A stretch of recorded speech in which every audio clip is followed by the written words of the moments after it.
The forest speaks in many tongues, the rustle of leaves, the murmur of streams, the calls of creatures unseen. As a senior ranger for the Hiawatha National Forest Service, I've learned to interpret these voices. But there are sounds that have no translation, utterances from something that doesn't belong in these woods. This is my account of what happened in Michigan's Upper Peninsula in the autumn of 1997. A record I've kept hidden until now. I always thought being a park ranger in a place like Michigan's Upper Peninsula was going to be easy. Wide open forests, freshwater lakes as far as the eye could see, and the isolation of the wilderness were exactly what I wanted. I never imagined that isolation could take on a darker meaning. The year was 1997. My name is Ron Whitman. Before I landed this job, I had worked a desk for 5 years in a dull insurance office in Chicago. That was enough to make anyone crave fresh air and solitude. Moving up here felt like a permanent vacation at first. I'd grown up fishing with my dad on Lake Superior, so it seemed like a dream come true. Trading paperwork for trail maintenance and visitor questions about where to spot bald eagles. My first 6 months passed like a dream. Spring thawed into summer, bringing waves of tourists eager to experience the untamed beauty of the peninsula. I spent my days marking trails, explaining local wildlife to wide-eyed city folks, and occasionally rescuing the odd unprepared hiker. Nights were spent in my cabin on the edge of the Forest Service property, windows open to the symphony of cicadas and distant loon calls. By August, I had mapped sections of the wilderness that hadn't been properly surveyed in decades. My supervisor, Carl Bergman, a leathery man with 30 years of ranger service behind him, had taken a liking to me. "Whitman," he'd say, slapping my shoulder with calloused hands, "you're taking to this life like you were born for it." I was. The solitude that drove others mad after weeks in the backcountry was a balm to me. The forest became an extension of myself. I could sense changes in weather by the way pine needles shifted, could tell which animals had passed by, reading subtle signs most would overlook. The locals accepted me gradually, as they did with any outsider who proved they weren't just passing through. I'd join them at Marge's Tavern in the nearby town of Whitefish Harbor on my days off, listening to tales of strange lights over the lake and century-old logging accidents that still haunted these woods. The peninsula keeps its secrets. Old Jim Redpath told me one evening over his third whiskey, "Been here since before the first white man set foot, and they'll be here long after we're gone." I remember laughing, thinking he was just spinning yarns for the new ranger. Folklore was rich up here, stories of wendigos and phantom ships on Superior, the kind of tales that made tourist campfires more exciting. Late August brought a series of unusual reports. 3 separate hiking groups reported hearing unnatural sounds near the eastern trails. Carl dismissed it as elk or maybe a territorial black bear. Standard procedure was to post notices at trailheads and check the areas for signs of aggressive wildlife. Then came Labor Day weekend, our last major tourist influx before the season wound down. A family of 4 from Wisconsin claimed their campsite had been surrounded by something during the night. Nothing was seen, but their children were hysterical, and they packed up at dawn. "Something was circling us," the father insisted, his face ashen despite the summer tan. "Not walking. Not like an animal." It was deliberate. The following week, a backpacker named Daniel Schreiber failed to check in after a planned 3-day solo hike. Search and rescue found his campsite intact, food hanging properly from trees, tent set up correctly, even his journal open to his last entry. The final words written were, "Third night. The sounds are back. Closer this time. Not animal. Need to investigate." His boots were still there, his backpack. Everything except Daniel himself. I was part of the search team. We combed that area for 8 days before weather forced us to scale back. The official report listed him as missing, presumed injured or disoriented. But there was something unspoken among the rangers. The tracks we found didn't match any known wildlife. Deep impressions that seemed to appear and disappear at random, as if whatever made them could step in and out of our world at will. By mid-September, the tourists had thinned to weekenders and retirees in RVs. The forest took on a different quality then, colors beginning to turn, a certain stillness in the air, as if the wilderness was holding its breath before winter's plunge. Carl called me into his office on a Thursday morning. His usual jovial demeanor had been replaced by something more somber. "Ron, I need someone to check out the area around Dead Man's Creek," he said, unfolding a topographic map across his desk. We've had more reports of strange noises, and some hunters found what they described as unusual markings on trees about 2 miles in. Animal marks? I asked. Carl hesitated. They said they were too precise. Too high up. Geometric, almost. Could be kids, I offered. Plenty of locals know those woods. Maybe. He didn't sound convinced. Take the radio, document anything unusual, and be back before dark. As I prepared my gear that evening, I felt an unfamiliar sensation, a prickling at the back of my neck, like someone watching from just beyond the tree line. I shrugged it off, blaming it on the stories I'd heard and the disappearance of Daniel Schreiber.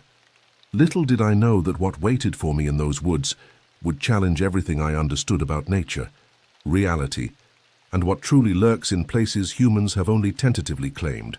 The trouble started in September, around the time tourists usually began thinning out. That part of the year, it's mostly locals who still camp or hike the remote areas of the woods. I was assigned to check on a couple of trails that had reports of people hearing strange noises. Now, it's not rare for animals to start making a bit of a racket as winter approaches. Elk, for example, can sound pretty eerie if you're not familiar with their bugle calls. I set out at dawn, my government-issue Ford Ranger, cutting through the morning mist that clung to the forest floor like phantom fingers. The weather report promised clear skies, but up here Mother Nature made her own rules. A heavy pack sat beside me. Extra layers. First aid kit, flares, water purification tablets. Enough supplies to last 3 days, though I planned to be back by nightfall. The road to Dead Man's Creek was barely maintained, a relic from the logging days that the Forest Service kept open mainly for fire access. The name itself came from a century-old incident. A logger found face down in the water, his body apparently dragged there from miles away. Local legend claimed he'd encountered something in the deep woods, something the Ojibwe people refused to name. I parked at the trailhead and checked my watch. 6:48 a.m. Early light filtered through the canopy, casting dappled shadows that shifted with the gentle breeze. I dressed in layers, thermal underwear beneath regulation khaki pants and shirt, a fleece pullover tied around my waist. My boots were well worn, comfortable for the 10-mile loop I planned to hike. The day I went out, it was just me and a thermos of lukewarm coffee, doing a loop around a 10-mile trail near Dead Man's Creek. That area doesn't get much traffic, which was fine by me. I had a pair of binoculars strapped around my neck, a notebook, and my old beat-up radio that sometimes decided it was more for show than actual communication. I was alone out there, so I thought. The first mile passed uneventfully. The trail wound along ridgelines that offered spectacular views of the forest canopy, stretching like a multicolored ocean toward Lake Superior. Fall colors were just beginning their transformation, hints of gold among the green, splashes of crimson on the sugar maples. In another few weeks, these woods would be ablaze with autumn glory. I spotted typical wildlife, a red fox darting across the path, a pileated woodpecker hammering at a dead birch, evidence of beaver activity near a small tributary. Normal, peaceful. I jotted observations in my notebook, mostly about trail conditions and possible maintenance needs for the coming spring. At the 2-mile marker, I noticed the first oddity, a perfect circle of white mushrooms about 6 feet in diameter. Fairy rings weren't uncommon, but this one had a peculiar feature. Every mushroom within it was oriented in the same direction, as if pointing further along the trail. I photographed it, more out of curiosity than concern. The morning warmed gradually, and I shed my outer layer as the sun climbed higher. By 10 o'clock, I'd covered nearly 4 miles, stopping occasionally to examine animal tracks or identify unusual plant growth. The forest had grown quieter the deeper I ventured, the typical background chorus of birds and insects fading to an unsettling silence. I tried calling into the station, a routine check-in, but got only static. No surprise, the ravines in this area created natural dead zones for radio signals. I'd try again higher up. Just before noon, I reached a small clearing where hikers often stopped for lunch. A fire ring of stones sat in the center, long cold. But something caught my eye. Claw marks on a nearby oak tree, not the usual bear scratches I was accustomed to seeing. These were deeper, more deliberate, and arranged in a pattern that looked almost like primitive symbols. I ran my fingers over the grooves. They were fresh, the exposed wood still light-colored without the oxidation that would come with age. Whatever made these marks had done so recently, perhaps within the last day or two. Continuing on, I noticed other subtle changes in the forest. Broken branches too high for deer to reach, small areas where the undergrowth had been crushed in circular patterns, as if something heavy had sat or nested there. Animal behavior had changed too. No squirrels chattering, no birds flitting through branches. I was halfway through my hike when I saw the first sign something was off. A shredded backpack hanging from a tree branch. Too high for any normal animal to have placed it there. Black bears could climb, sure, but they don't exactly hang trophies. I called it in on the radio, hoping for a clear signal, but all I got was a wall of static. Great, I thought. The one day I could use this thing, it craps out. The backpack hung at least 15 feet up, suspended from a branch that would barely support my weight. It wasn't just torn. It was methodically shredded, each strip of fabric nearly identical in width, the contents removed. A student ID card lay on the ground beneath it. Daniel Schreiber, the missing hiker. My pulse quickened as I photographed everything, bagging the ID as evidence. The air had grown colder despite the midday sun, a penetrating chill that seemed to emanate from the ground itself. I checked my map, calculating the fastest route back to my truck. But professional responsibility won out over growing unease. I needed to document everything I could for the search team. I kept walking, and then maybe another mile down the trail, I saw something worse.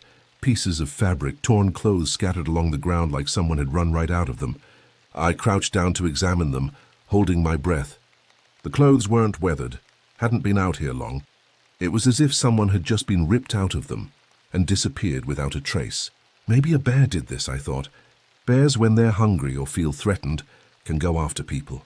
But there were no bear tracks, just odd, deep impressions in the dirt, like something heavy but not human had passed through. The clothing was high-end outdoor gear, moisture-wicking shirts, thermal base layers, the kind of equipment serious hikers invested in.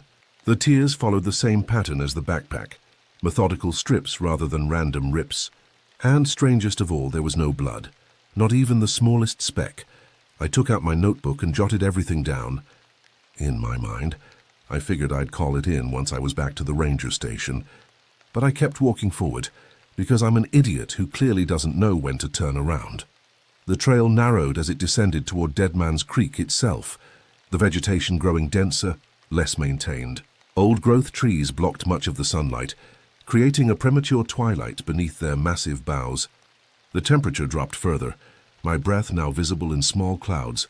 A faint odor began to permeate the air, something organic yet foreign. Not the usual forest decay, but something pungent and metallic, like corroded copper mixed with rotting meat.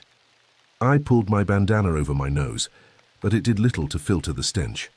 The creek appeared around the next bend, its waters running clear and swift over smooth stones. Under normal circumstances, it would have been picturesque, but as I approached, I noticed something in the water, flashes of white tumbling with the current. Bones, small ones, probably from deer or other forest creatures, but stripped completely clean and fractured in ways that spoke of tremendous force. I knelt by the stream's edge, using a stick to fish out one of the bone fragments. It was a deer femur, snapped cleanly in the middle with deep grooves etched along its length. Not the work of scavengers or natural decomposition. The noises started maybe 15 minutes later. At first it was a low, almost rhythmic thumping, like something huge was moving through the woods, stepping in time. I stopped in my tracks, my heart doing a little dance of its own, trying to listen closer. The sound stopped too. I laughed. Too much coffee, not enough breakfast, probably. But then it started again, this time faster, and I swear it was following me. The rhythm matched no animal I knew, too measured for a loping bear, too heavy for anything else that should be in these woods. It paused when I paused, resumed when I moved, a deliberate mimicry that sent ice through my veins. I began to walk, then jog, realizing I was picking up the pace to match whatever it was.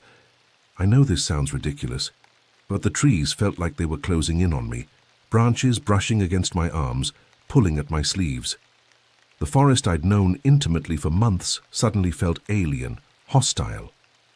Shadows deepened where no shadows should be. The path ahead seemed to shift subtly, landmarks I'd noted earlier appearing at odd angles or missing entirely. My ranger training told me to stay on the trail, but instinct screamed otherwise. I turned sharply off the trail, figuring if I could get some distance, I'd at least feel less like I was being hunted. What I found in that moment of desperate flight would forever change my understanding of the wilderness I thought I knew. What I stumbled upon next stopped me cold. The ground ahead of me was dark, not from shadow but from blood. It was pooled thickly in the underbrush, splattered up the trunks of trees. There were pieces of something, someone, I realized, stomach flipping, spread out in a way that didn't seem possible. It wasn't just a body torn apart. It was disassembled. The limbs were bent back at unnatural angles, as if something had taken time to methodically separate them. I froze. Then I did the stupid thing. I tried the radio again. Nothing. Not even static this time. The scene before me defied rational explanation. The blood pattern suggested violence beyond animal predation. It radiated outward from a central point, as if exploded from within. The remains were arranged with a terrible precision. Bones placed in parallel lines, organs separated by type and laid out like some grotesque taxonomy display. My forensics training, limited as it was to what rangers need for wildlife poaching cases, told me this was recent. Hours, not days. The blood hadn't fully congealed in the cool forest air. Based on the clothing fragments, this had likely been a male hiker in his 30s, possibly another victim beyond Schreiber. There wasn't going to be a lot of explaining to do. This scene spoke for itself. But that's when I heard it again. The thumping, closer now, and a low, slow breathing sound. Every instinct screamed for me to run, but I couldn't leave without documentation. With trembling hands, I withdrew my camera, forcing myself to photograph the scene systematically. Evidence first, fear second. They drilled that into us during training. Click, wind, click, wind.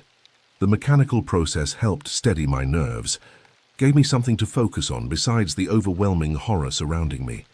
I don't know why I looked behind me. Maybe I hoped I'd see another ranger, someone human walking toward me. Instead, I saw it. Standing half hidden by trees was something taller than any person had any right to be. Its arms were long, unnaturally so, nearly dragging along the ground. Its face, or what I could make of it, was obscured by a tangled mess of hair or fur. The smell hit me before I even registered the rest of its body. Rot, decay, and something metallic. It was hunched but still towering, and its fingers ended in long, sharp claws, slick with something I didn't want to identify. Time seemed to stretch, elasticized by terror. The creature stood unnaturally still, its only movement the slow rise and fall of breathing. 7 feet tall at minimum, its proportions wrong in ways I couldn't articulate. Its skin, what I could see of it beneath the matted hair, was a pallid grey-green with patches of what looked like lichen or fungal growth. But it was the eyes that froze my blood. Not animal eyes, not human either. They reflected no light, yet somehow glowed from within. Vertical pupils dilating as they fixed on me. Intelligence lurked there, cold and ancient, assessing me with the clinical detachment of a scientist observing a specimen. I didn't wait. I took off, running in the direction I'd come, my feet pounding the earth harder than I ever thought I could manage. It was fast, though, too fast, and I could hear it crashing through the underbrush behind me. I didn't dare look back. Branches whipped against my face.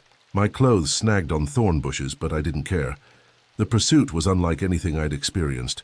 The creature moved with a terrible efficiency, sometimes parallel to my path, sometimes behind, herding me like prey.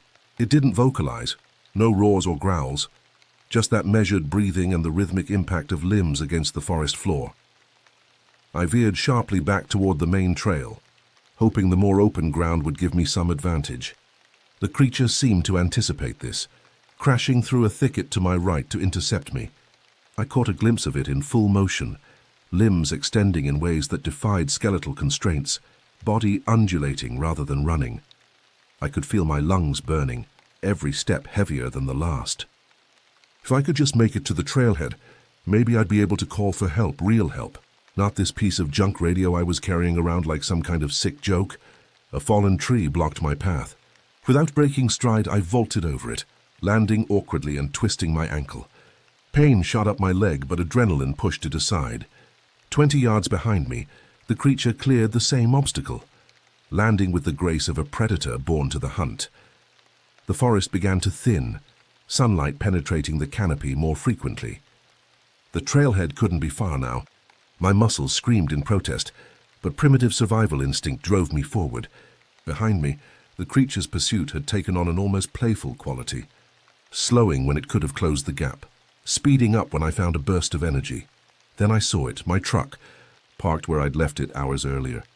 The normality of it, this machine of human civilization sitting placidly amid my terror, created a surreal contrast. 20 yards, 10. The creature's breathing was at my neck now, a fetid warmth against my skin. I broke through the tree line and stumbled out onto the gravel road where I'd left my truck. There wasn't a moment to waste. I slammed the door shut, fumbled the keys in the ignition, and peeled out of there like a man who had just seen his death staring back at him. Through the rearview mirror, I caught one final glimpse of the creature.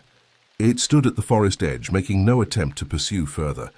As I accelerated away, I swear it raised one elongated arm in what almost seemed like a farewell gesture.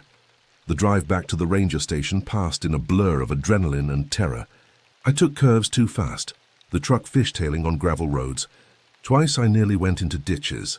My hands wouldn't stop shaking, and my breathing came in ragged gasps.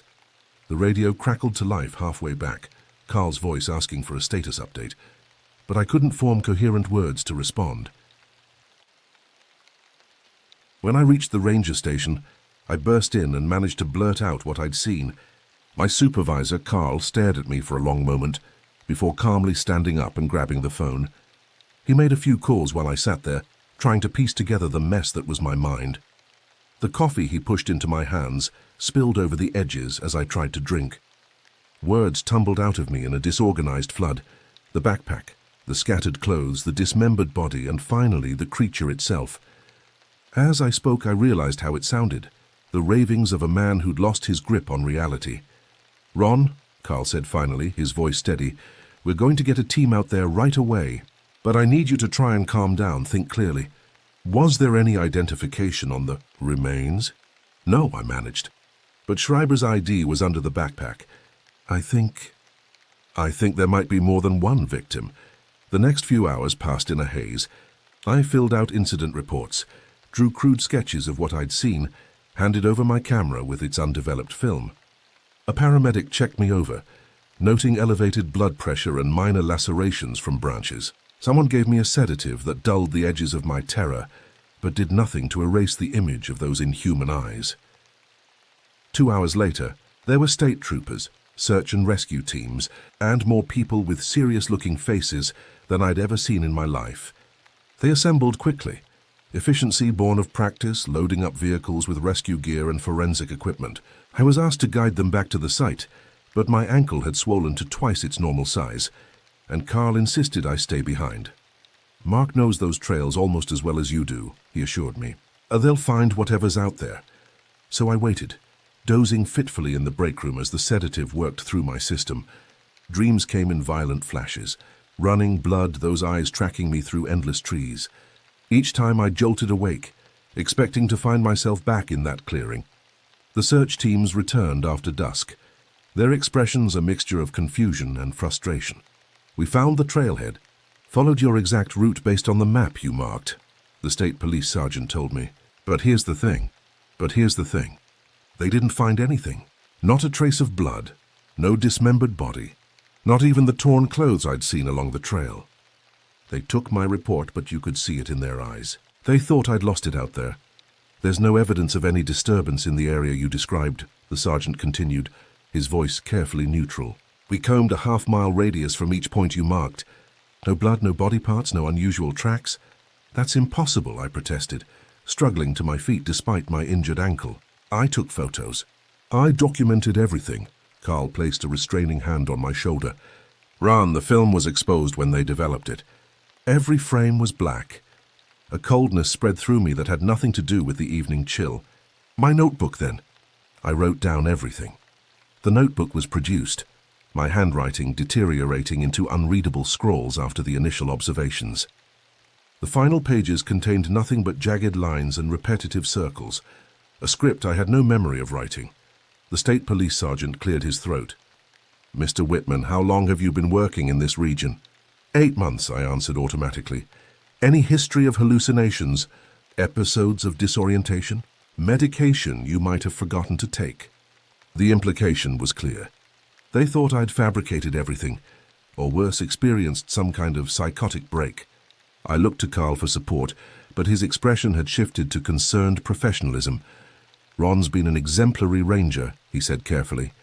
But the isolation up here can affect people differently. And there was the Schreiber disappearance last week. I'm not making this up. My voice rose sharply, echoing through the station. There's something out there. Something hunting in these woods. The sergeant exchanged glances with Carl. We'll maintain the search for Mr. Schreiber, of course, and we'll check the area again tomorrow in better light. For now, I suggest you get some rest, Mr. Whitman. They left me sitting there, the weight of their disbelief pressing down like a physical force. One of the younger rangers, Mark Isley, lingered behind. For what it's worth, he said quietly, I believe something happened out there. Maybe not exactly what you think you saw, but something. I looked up sharply. What do you mean?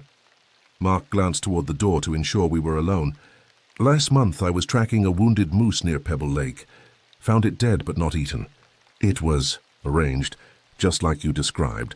Limbs positioned, organs separated. I reported it as a possible poaching, but what? The tracks around it weren't human or animal. At least not any animal I've seen in 15 years of hunting these woods. He pressed a small object into my palm. Found this there too. Never showed it to anyone else. It was a claw 5 inches long, curved like a raptor's talon, but thicker, heavier. The base where it would connect to flesh was jagged, as if it had been broken off rather than shed naturally. The material wasn't keratin or bone, but something that resembled weathered ivory with faint greenish striations. What is this?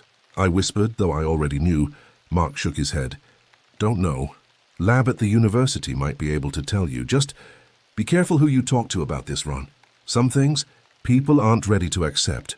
He left me holding the claw, its weight insignificant, yet somehow the heaviest thing I'd ever carried. That night, alone in my cabin, I couldn't sleep. Every creak of the settling structure, every whisper of wind through pine needles set my nerves jangling. I placed a kitchen knife beside my bed and wedged a chair under the doorknob. The claw sat on my nightstand, a physical reminder that I wasn't losing my mind. Dawn brought a semblance of rationality with its pale light. I examined the claw more carefully, noting its unnatural density and the way it seemed to absorb rather than reflect light. This was evidence, physical, tangible evidence that something unknown was stalking the peninsula. I called in sick, unable to face Carl's concerned scrutiny or the sidelong glances from colleagues who'd undoubtedly heard about my episode. Instead, I drove to Northern Michigan University in Marquette, where a former college roommate worked in the biology department. Alan Richter had always been unconventional, his brilliant mind constantly seeking mysteries at the fringes of established science. If anyone would approach this objectively, it would be him. Fascinating, he murmured, turning the claw under his laboratory microscope. The cellular structure is unlike anything in our comparative anatomy database. Meaning what exactly? I pressed. Meaning, he said, looking up with excitement rather than fear, this doesn't match any known terrestrial species. The closest analog would be certain deep-sea organisms that evolved in isolation, but even that's a stretch. Could it be a hoax? Something manufactured? Alan shook his head. No, the growth patterns here are organic, not fabricated. This grew on a living creature, Ron. He hesitated. Where exactly did you find this? I gave him an abridged version of events, omitting the more fantastical elements of my encounter. Alan listened intently, his scientific skepticism battling with obvious fascination. I'd need to run more tests, he said finally. DNA sequencing, composition analysis. It would take time and I'd need to be discreet. This isn't exactly within my department's approved research parameters. How long? A week, maybe 2. He carefully placed the claw in a specimen container. In the meantime, I'd suggest you document everything. If there's an undiscovered species in the peninsula, we need data. Habitat, behavior patterns, physical characteristics. You think I should go back out there? The idea sent a chill through me. Alan's expression grew serious. As a scientist, yes. As your friend, stay the hell away from whatever this came from. I left the university with conflicted emotions, validation that I wasn't crazy, but deepening dread about what actually lurked in those woods. On the drive back to Whitefish Harbor, I made my decision. I quit the next day. I know what I saw, and I wasn't about to go back out there and pretend it was some hallucination or figment of my imagination. I've been a lot of things in my life, but crazy isn't one of them. Carl took my resignation with a mixture of disappointment and relief. "Maybe it's for the best," he said, signing the paperwork without argument.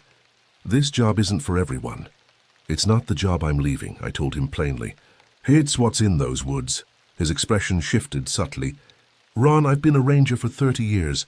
So if there was something out there, then you either haven't seen it yet, or you're not telling me everything." I studied his face, looking for any sign of knowledge hidden behind professional concern. Carl held my gaze for a long moment before looking away. "Be careful what you say to people, Ron. Reports like yours, they can follow you."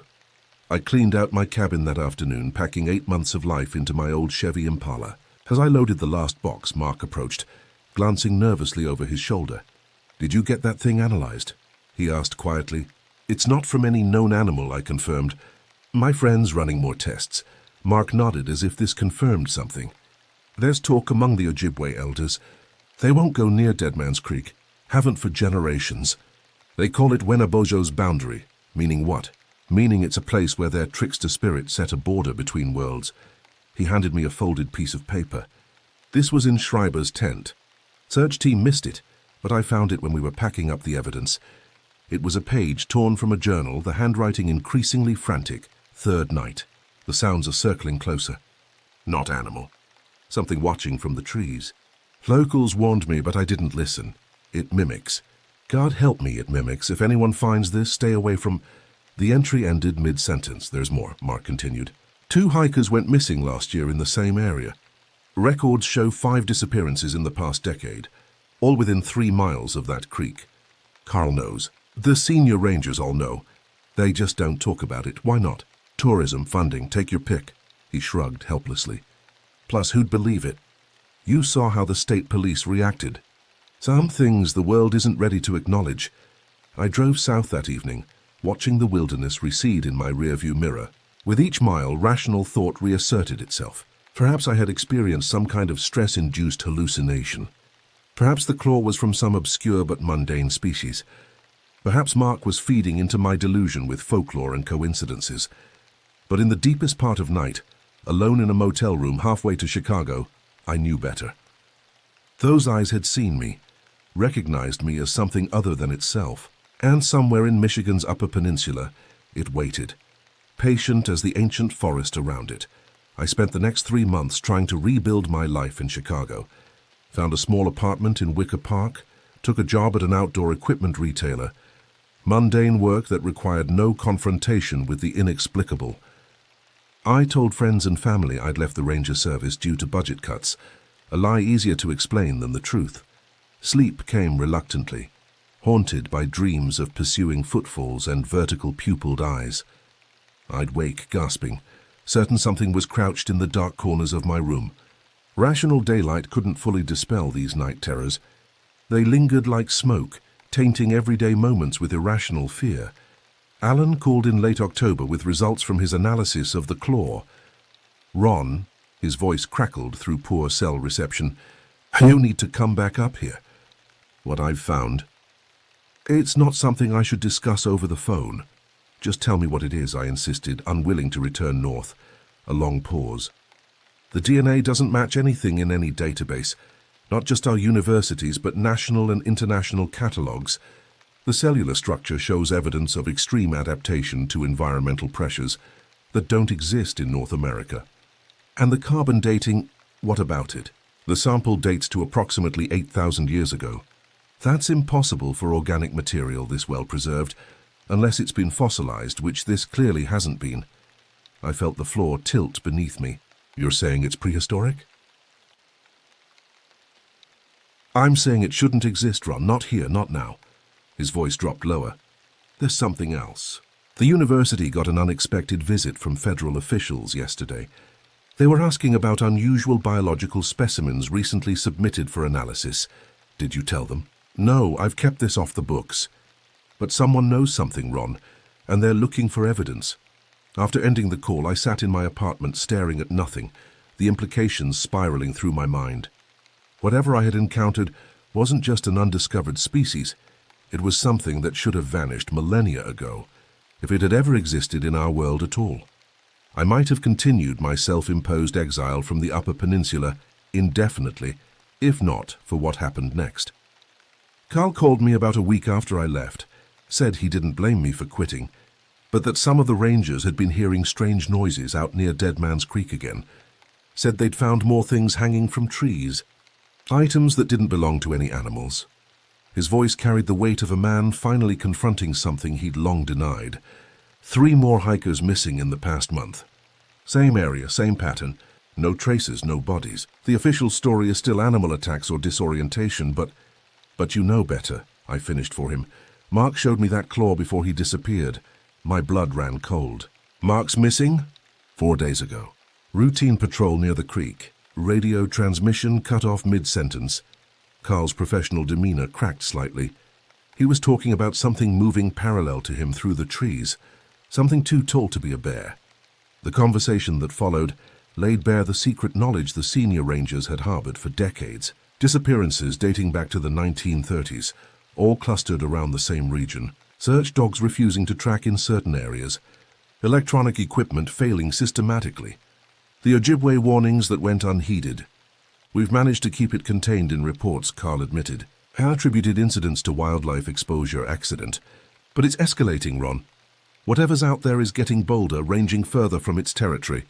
What are you asking me to do? I already knew the answer, dreaded it. Come back. Help us hunt this thing.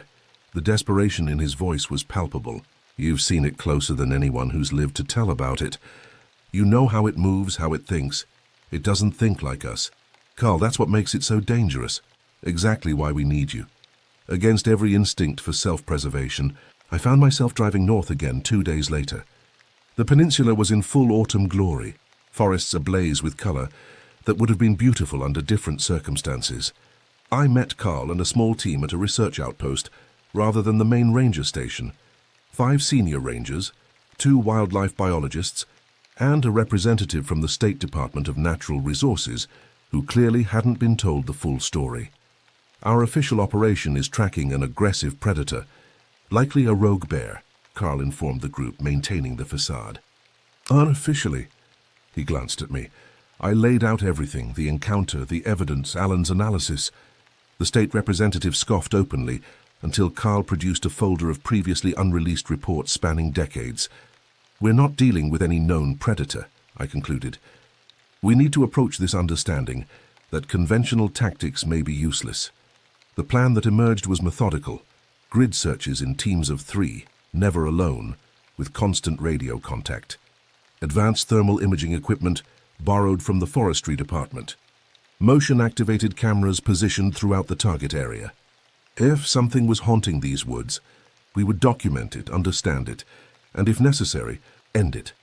We established base camp a safe distance from Dead Man's Creek, close enough for daily operations but far enough, we hoped, to be outside the creature's territory. The first 3 days yielded nothing beyond ordinary wildlife signs and the occasional equipment malfunction, cameras failing mysteriously, batteries draining without explanation.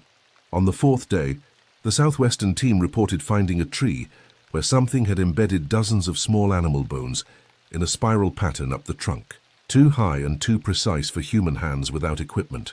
That night, 2 rangers reported hearing something circling our camp, its footfalls matching the rhythm I described in my account. Day by day, evidence mounted, a deer carcass arranged with that same methodical precision, deep footprints that appeared and disappeared, as if the creature could phase in and out of solid ground. Brief thermal imaging captures of something unnaturally tall moving between trees, there one moment, gone the next. The state representative left on the 6th day, visibly shaken. Document everything, he instructed Carl. But this stays classified until we understand what we're dealing with.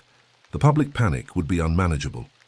On the 8th day, we found Mark's ranger hat hanging from a branch near the creek, perfectly preserved despite the weeks of exposure.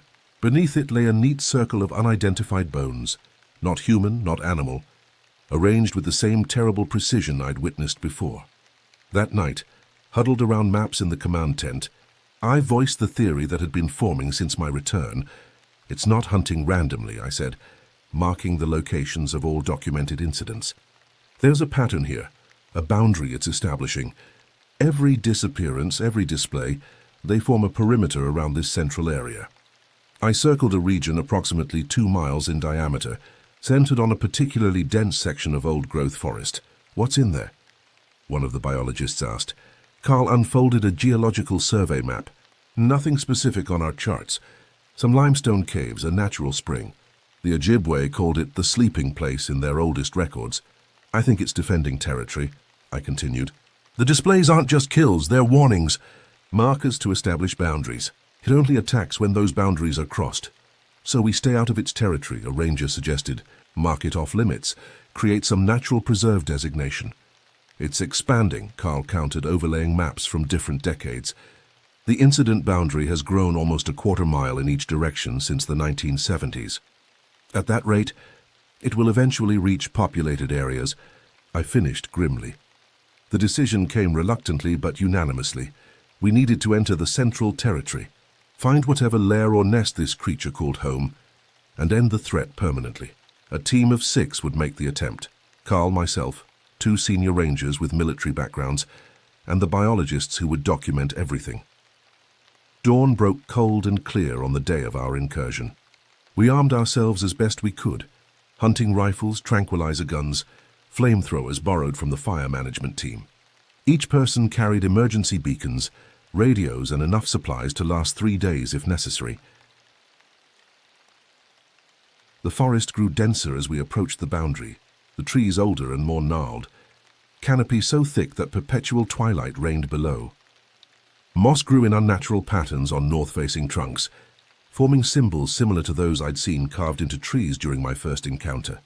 3 hours into our trek, all electronic equipment failed simultaneously. Radios, GPS units, even analog watches stopped.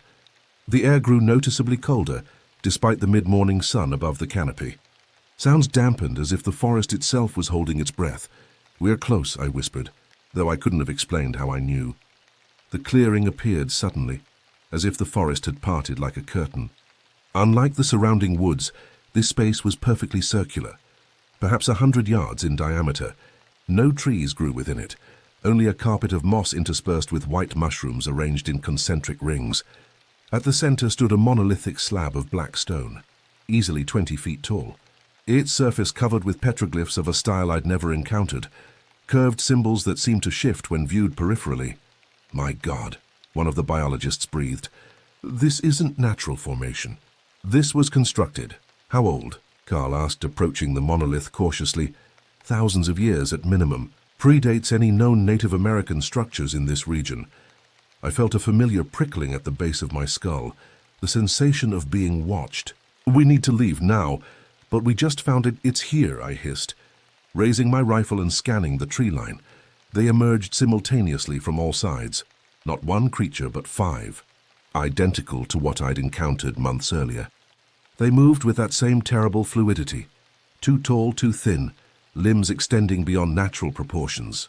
Their faces remained obscured by matted hair, but those eyes, those vertical pupilled eyes, fixed on us with ancient intelligence. What followed will forever haunt my nightmares. The creatures didn't attack immediately, but began a slow ritual movement around the clearing's perimeter, each step precisely timed, each gesture mirroring the others as if performing some primordial dance. The air grew thick with that metallic odor, making breathing difficult. Carl fired first, a shot that should have dropped any natural creature. The bullet passed through the nearest entity without effect, as if it were composed of dense fog rather than flesh. The creature didn't react, continuing its measured circuit. The biologists frantically documented everything, cameras flashing, voices shaking as they narrated observations into recorders that likely captured nothing. Then, as one, the creatures stopped. Their elongated heads tilted at identical angles, listening to something beyond human perception. The monolith at the clearing's center began to vibrate, a low hum building to a frequency that rattled teeth and blurred vision. "Run!" I screamed, grabbing Carl's arm and pulling him toward our entry point. 2 rangers made it out behind us. The biologists weren't so fortunate. Their screams echoed briefly before cutting off with terrible finality. We didn't look back, crashing through underbrush with blind panic. The sounds of pursuit all around us, that rhythmic thumping keeping perfect time despite the chaotic terrain. How we escaped, I still can't fully explain. Perhaps the creatures allowed it. Perhaps they wanted witnesses to carry their warning. We emerged from the deep forest as sunset painted the sky crimson, stumbling into the base camp, where the remaining team waited with growing concern. The operation was officially terminated the following day. The explanation given to authorities involved an aggressive bear pack and unfortunate accidents. The families of the biologists received vague reports of research mishaps. The territory around Deadman's Creek was quietly designated a restricted ecological research zone, closed to public access. I haven't been back to the Upper Peninsula since. As for whatever's out there, it's not my job to figure it out anymore. But I know it remains, patient as the centuries, guarding whatever ancient secret lies beneath that monolith. Sometimes, on particularly quiet nights, when the wind blows from the north, I swear I can hear that rhythmic thumping, matching perfectly the beating of my heart. A reminder that some boundaries were never meant to be crossed. Some territories never meant for human understanding. If you find yourself in Michigan's Upper Peninsula, enjoy the breathtaking forests and pristine lakes. Take photographs, fish the clear streams, hike the marked trails. But if locals warn you about certain areas, if rangers suggest alternative routes, heed their advice. Some parts of the wilderness should remain wild, some secrets kept buried in the dark earth of forgotten places. What waits in the deep woods has existed long before us, and will remain long after we're gone. Its patience is geological, its purpose unknowable, and it remembers every face it has ever seen.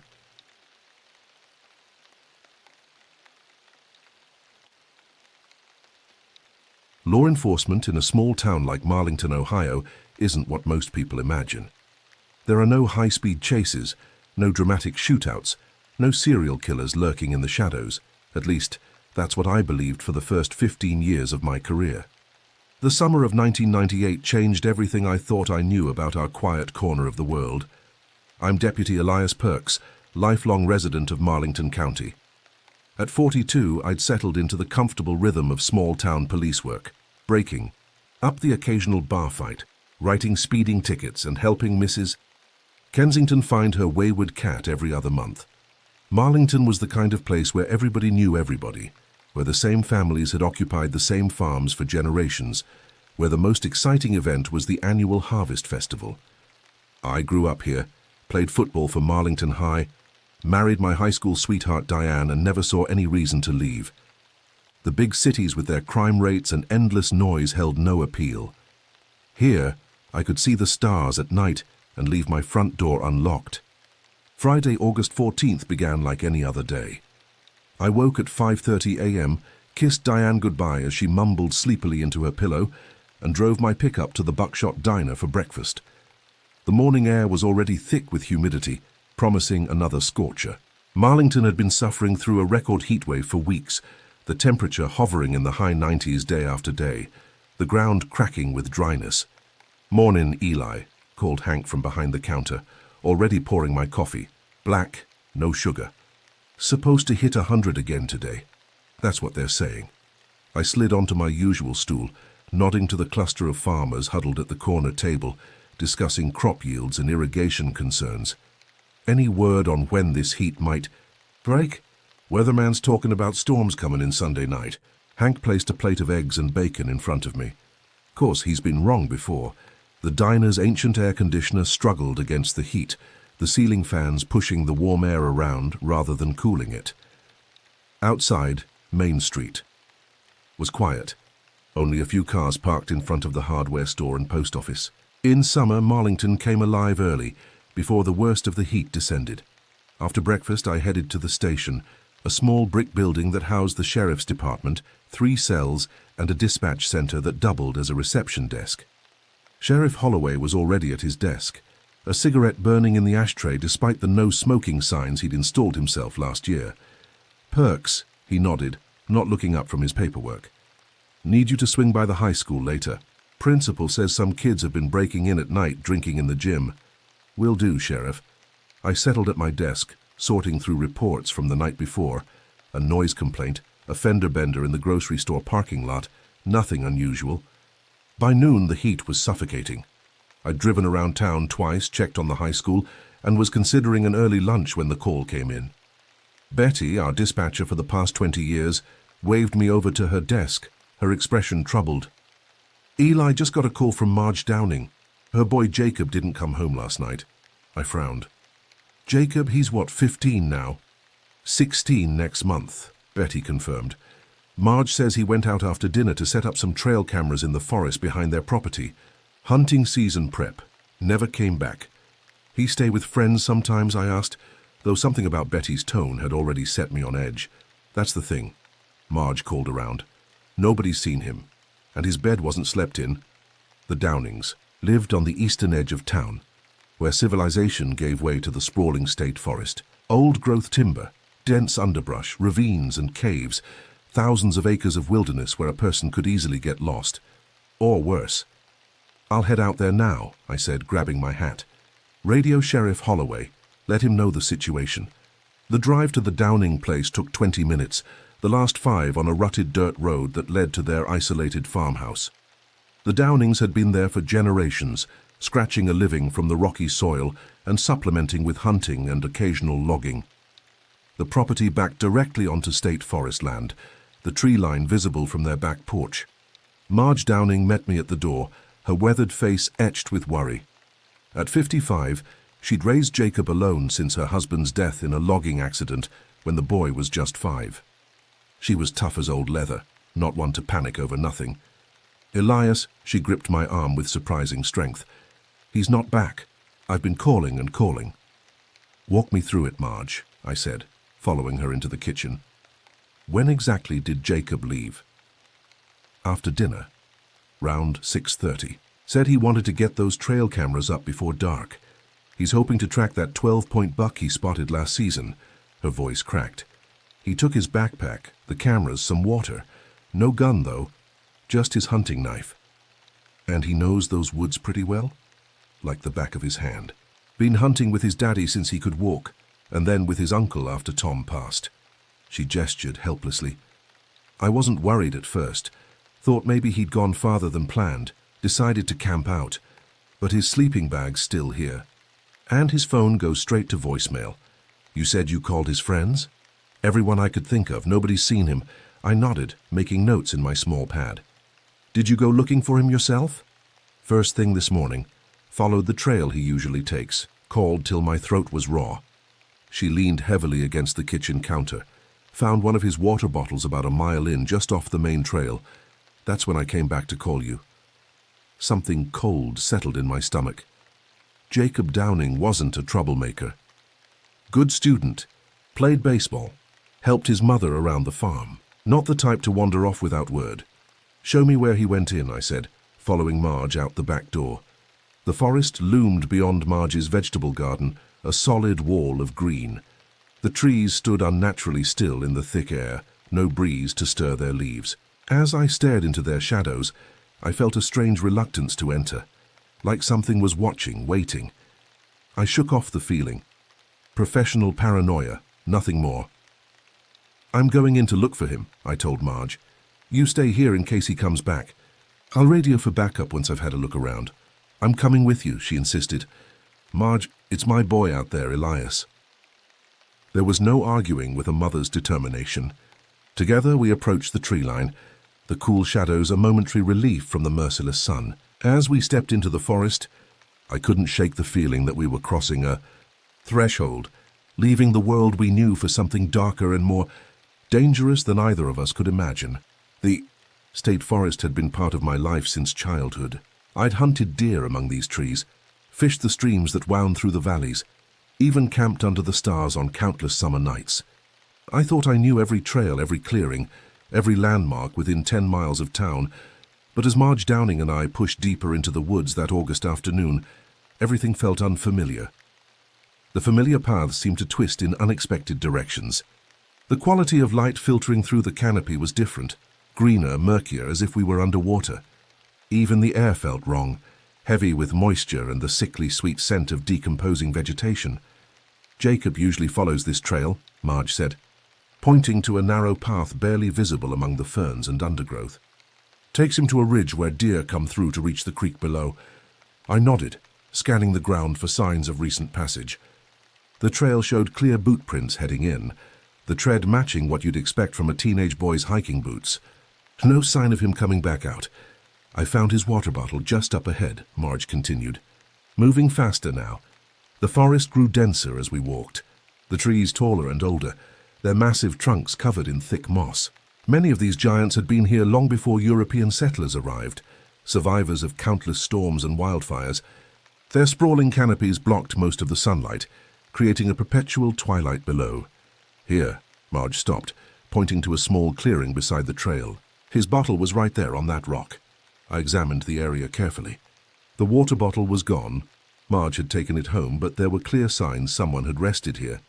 A few granola bar wrappers, a scuff in the dirt where someone had sat down. "Did Jacob say exactly where he planned to put these trail cameras?" I asked, kneeling to examine what looked like scuff marks leading off the main trail. He mentioned the ridge and maybe the old salt lick about a half-mile beyond. "The cameras have memory cards, store images for weeks." He wanted to see what was coming through before hunting season. I nodded, standing up. "Let's keep following the trail, see if we can spot any of the cameras." We continued in silence for another 15 minutes. The forest seemed to close in around us, the underbrush thicker, the trail narrower. Birds had gone quiet, and even the usual rustling of small creatures was absent. Just our footfalls and labored breathing broke the unnatural stillness. "Elias," Marge whispered suddenly, grabbing my arm. "Listen." I froze, straining to hear whatever had caught her attention. At first, nothing. Then a faint rhythmic sound in the distance. Not quite footsteps, more like something heavy being dragged across the forest floor. Thump drag, thump drag. "Could be a wounded animal," I suggested, though I didn't believe it. The sound was too deliberate, too measured. "That ain't no animal," Marge hissed, her face pale beneath her tan. "Jacob!" she suddenly called out, her voice echoing among the trees. The dragging sound stopped immediately. The silence that followed was absolute, pressing against my eardrums like physical pressure. "Let's keep moving," I said, resting my hand on the butt of my service pistol. Standard procedure prohibited drawing a weapon without clear threat, but my fingers itched to feel the reassuring weight of the Glock. The trail began to slope upward, leading toward the ridge Marge had mentioned. As we climbed, the forest changed again. The trees here were different, stunted, twisted, their bark blackened as if by fire. Yet there had been no forest fires in this area for decades. "This doesn't look right," Marge murmured, glancing around with growing anxiety. The trees were never like this before. She was right. Something was wrong with this section of forest. The ground beneath our feet felt spongy, too soft, and the air had taken on a foul odor, like meat left too long in the sun. I was about to suggest turning back when Marge gasped, pointing ahead. "Look, about 30 yards ahead, something glinted in the dappled light." Moving closer, I recognized the metallic housing of a trail camera, or what remained of one. The device had been violently smashed, its plastic casing cracked open, the electronic components scattered across the ground. Next to it, a second camera lay similarly destroyed. "These are Jacob's," Marge whispered, picking up a fragment with trembling fingers. "I saved up for months to buy them." I knelt to examine the destruction more carefully. The cameras hadn't just fallen or been damaged by weather. They'd been deliberately destroyed with considerable force.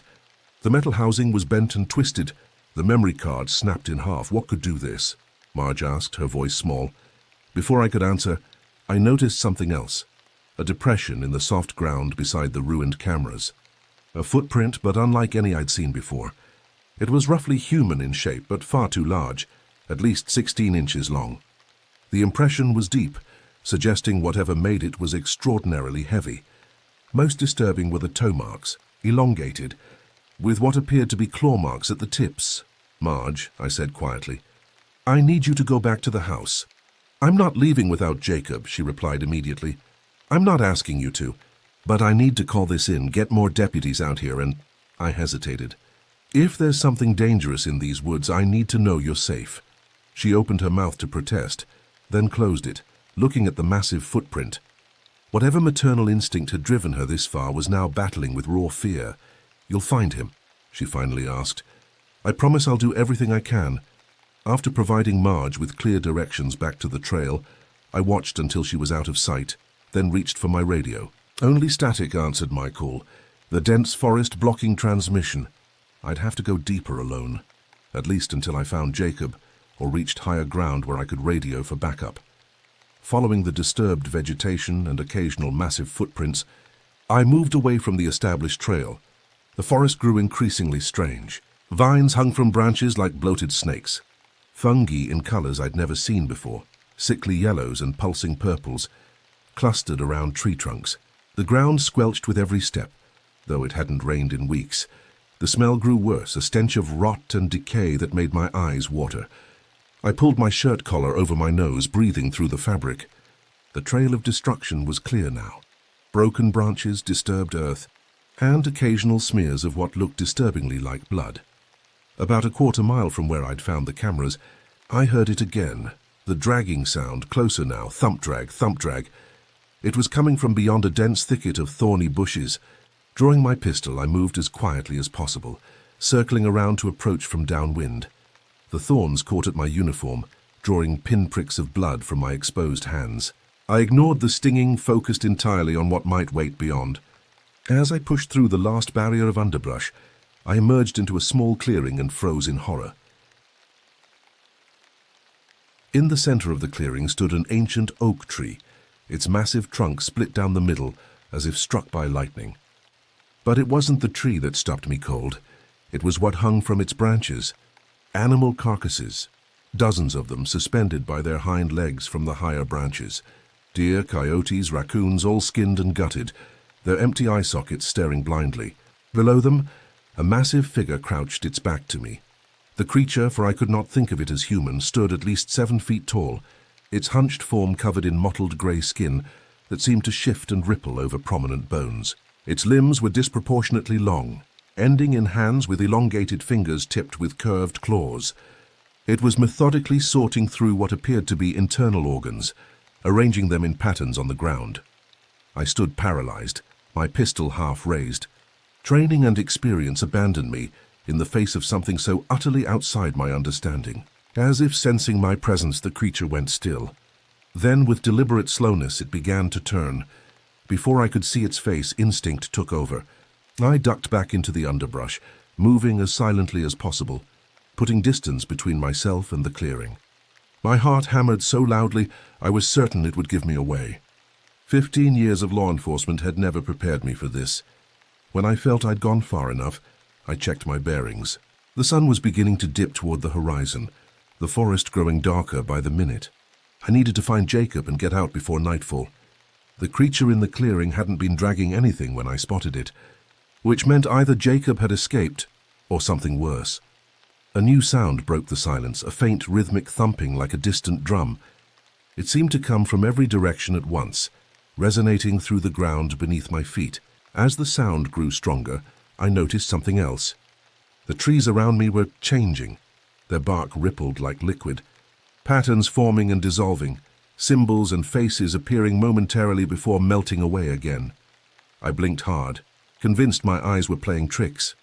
But the phenomenon continued, the forest itself seeming to shift and breathe around me.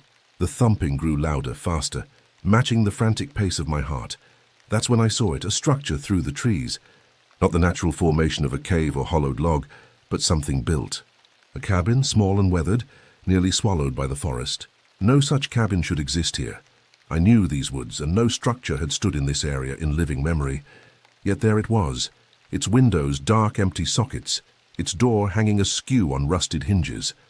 And leading to that door, a trail of blood still wet enough to glisten in the fading light. The cabin crouched in the gathering twilight like something alive and malevolent. Rotted timber, blackened with age, formed walls that seemed to bow outward at impossible angles. The roof sagged in the middle, partially collapsed on one side. No chimney, no windows, just gaping holes where glass might once have been. The entire structure was wrong, an architectural obscenity that violated basic principles of construction. No building permits had ever been issued for this part of the forest. No roads led here, no trails marked on any map. By all logic, the cabin couldn't exist, yet it squatted before me, undeniable in its physical reality. The blood trail led directly to the crooked door, which hung partially open on a single rusted hinge. Darkness oozed from the interior, absolute and impenetrable. Even the late afternoon sunlight seemed unable to penetrate that threshold. Every instinct screamed at me to leave, to run back the way I'd come, to bring reinforcements. But Jacob Downing might be inside, might still be alive. I couldn't abandon him to whatever waited in that unholy structure. I activated my flashlight, its beam pathetically inadequate against the surrounding darkness. With my pistol in my right hand and flashlight in my left, I approached the cabin, moving sideways to present the smallest possible target. "Jacob?" I called, my voice sounding thin and brittle in the unnatural silence. "Jacob Downing. This is Deputy Perks. If you can hear me, make a sound." No response. I reached the doorway and paused, listening intently. From inside came a soft, rhythmic sound, wet and organic, like something being methodically torn apart. My mouth went dry. I swung around the doorframe in one fluid motion, pistol leading the way, flashlight beam cutting through the darkness. The smell hit me immediately.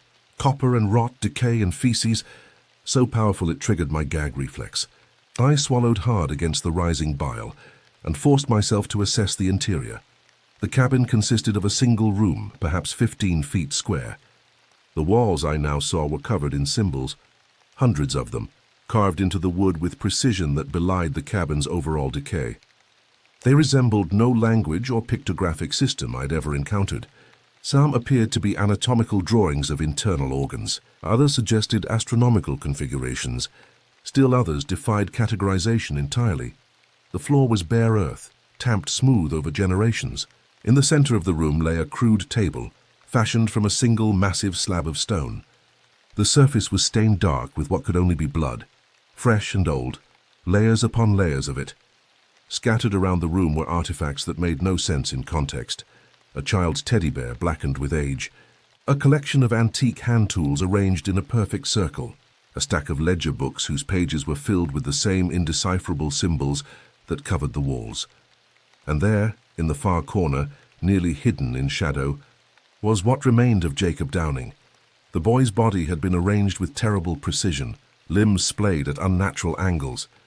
His chest cavity had been opened, the ribs broken outward like the petals of some nightmarish flower.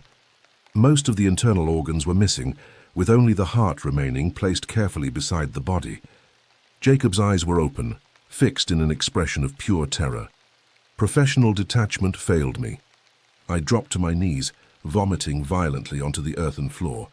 15 years of law enforcement, including accident scenes and suicide cleanup, had never prepared me for this level of methodical brutality. When the spasms subsided, I forced myself back to my feet, wiping my mouth with the back of my hand. I had to document the scene, had to preserve evidence, had to... A sound behind me, the soft scrape of something heavy being dragged across earth.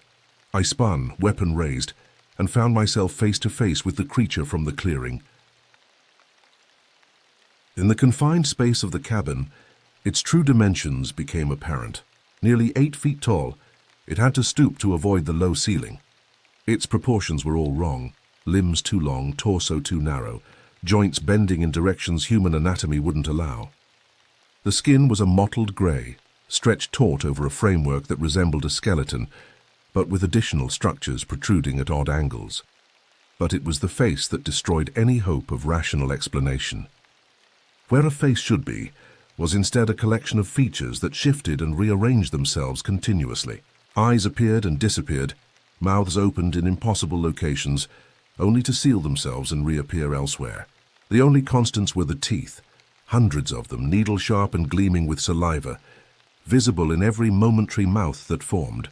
The creature cocked its ever-changing head, studying me with an intelligence that was unmistakable. In one elongated hand, it held what appeared to be Jacob's liver, partly consumed. Training took over where conscious thought failed. I fired 3 shots in rapid succession, center mass. The bullets struck with wet thuds, black ichor spraying from the impact points. The creature staggered back more in surprise than pain. It looked down at the wounds, then back at me, and made a sound, a clicking, rattling noise that might have been laughter. It moved with blistering speed, covering the distance between us in a single bound. One massive hand knocked the gun from my grip. The other closed around my throat, lifting me off the ground. The creature brought me close to its face, which now consisted primarily of a massive circular mouth lined with concentric rows of teeth. Hot, fetid breath washed over me, carrying the stench of carrion. With my remaining strength, I drove my flashlight into one of the creature's eyes, a solid blow that should have caused significant damage. The eye simply closed, the flesh flowing around the impact point like liquid, then reopened once the threat had passed. The creature's grip tightened, darkness clouding the edges of my vision. In desperation, I reached for my belt, fingers closing around the canister of pepper spray. Standard issue, rarely used. I aimed directly at the shifting face and emptied the entire canister. The effect was immediate and unexpected. The creature released me, emitting a high-pitched keening sound unlike anything I'd ever heard. It clawed at its face, the flesh rippling and bubbling as if the chemical spray had triggered some catastrophic reaction. It thrashed blindly, crashing into walls with enough force to shake the entire structure. I scrambled away, locating my fallen pistol. I ejected the spent magazine, slammed in my spare and emptied all 15 rounds into the creature's writhing form. Black fluid erupted from multiple wounds, splattering the walls and ceiling. The thing's movements grew more erratic, its shifting form beginning to lose cohesion. With a final bone-rattling screech, it collapsed to the floor, its body convulsing. The flesh seemed to melt, flowing like wax, revealing glimpses of an internal structure that defied biological classification.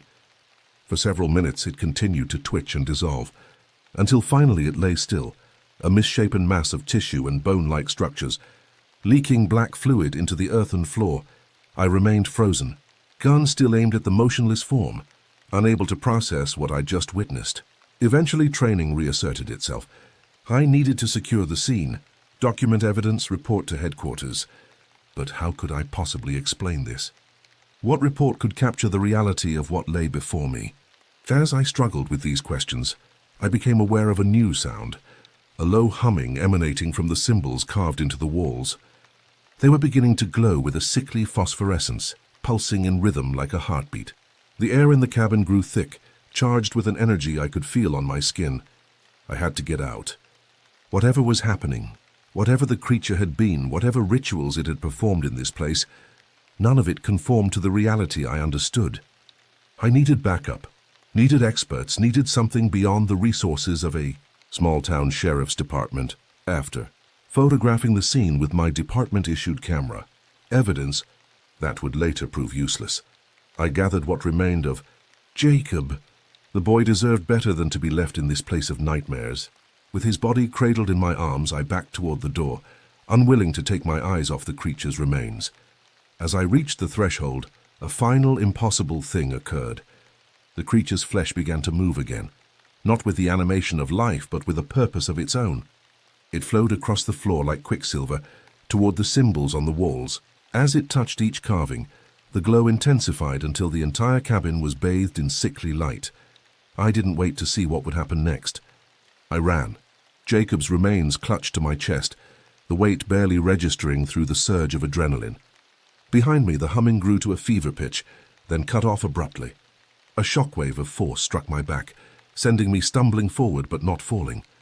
When I finally dared to look back, the cabin was engulfed in blue-green flames that gave off no heat and consumed the structure with unnatural speed. Within minutes, nothing remained but scorched earth in a perfect circle, as if the cabin and all evidence of its existence had been erased from reality. By the time I reached the edge of the forest, night had fallen completely. The sheriff's cruiser was parked beside my own, lights flashing, painting the trees with alternating red and blue. Sheriff Holloway stood with Marge Downing, both looking toward the forest with expressions of grim anticipation. When they saw me emerge, carrying Jacob's broken body, Marge's scream shattered the night, a sound of pure maternal agony that would haunt my dreams for years to come. Sheriff Holloway moved quickly, supporting her as she collapsed while shouting orders into his radio. I said nothing as I laid Jacob's remains gently on the ground. There were no words adequate to explain what had happened, what I'd seen, what I'd killed. The official report would later call it a bear attack, the only explanation that could be made to fit the evidence while maintaining the fragile. illusion of a rational world, but the three of us who ventured back into those woods the next day, Sheriff Holloway, Deputy Collins and myself, we knew better. We saw the perfect circle of scorched earth where no cabin had ever officially existed. We found no trace of the creature's remains, and we discovered at the center of the burned circle a single symbol carved into the ground, identical to those that had covered the cabin walls, somehow untouched by the mysterious fire. Some truths are too terrible for official reports, some horrors too profound for public knowledge. In the end, we did what small-town law enforcement has always done when confronted with the inexplicable. We buried it deep, protected our community from knowledge that would only bring terror, and carried the burden ourselves. But I knew then, standing in that perfect circle of destruction, that Marlington would never be the same, that I would never be the same. Something had awakened in our woods, something ancient and patient and hungry, something that might be temporarily defeated, but never truly destroyed. And worst of all, I couldn't shake the certainty that it wasn't alone. The official story was simple enough. Jacob Downing, 16, killed by a bear while setting up trail cameras in the state forest. A tragedy, but a straightforward one. Bears were rare in our part of Ohio, but not unheard of. The explanation satisfied the state wildlife officials, the coroner from the neighboring county, and the newspaper reporters who descended briefly on our town like curious vultures. Only 3 people knew the truth: Sheriff Holloway, myself, and Marge Downing, who had seen enough to understand that no bear had taken her son. By unspoken agreement, we maintained the fiction. What purpose would the truth serve, except to terrify a community that was already grieving? The day after finding Jacob, we returned to the site of the cabin. Sheriff Holloway insisted on bringing Deputy Collins as backup, though I warned him it might complicate our containment of the situation. Collins was young, only 2 years on the force by the book, and eager to prove himself. We need the manpower, Holloway had said firmly. And if there's more of those things out there, I want armed backup. I couldn't argue with his logic, though I dreaded trying to explain to Collins what we might encounter. As it happened, my concerns were unnecessary. When we reached the scorched circle where the cabin had stood, Collins stared at it with puzzled incomprehension. "Someone had a campfire here?" he asked, confusion evident in his voice. Sheriff Holloway and I exchanged glances. Collins was looking directly at the perfect circle of blackened earth, at the symbol carved in its center, yet he seemed unable to perceive anything unusual about it. "Something like that," Holloway replied carefully. "Go check the perimeter, make sure there's no other evidence." Once Collins was out of earshot, I knelt beside the symbol. It resembled something like a stylized eye with tendrils radiating outward, similar to the markings I'd seen inside the cabin, but larger and more complex. "He can't see it," I said quietly. "Not really," Holloway nodded grimly. "Saw the same thing with my wife when we found those cave paintings out by Miller's Ridge in '89. Some folks just can't perceive certain things. Maybe their minds won't let them. You've seen something like this before?" I asked sharply. The sheriff was silent for a long moment, staring at the symbol.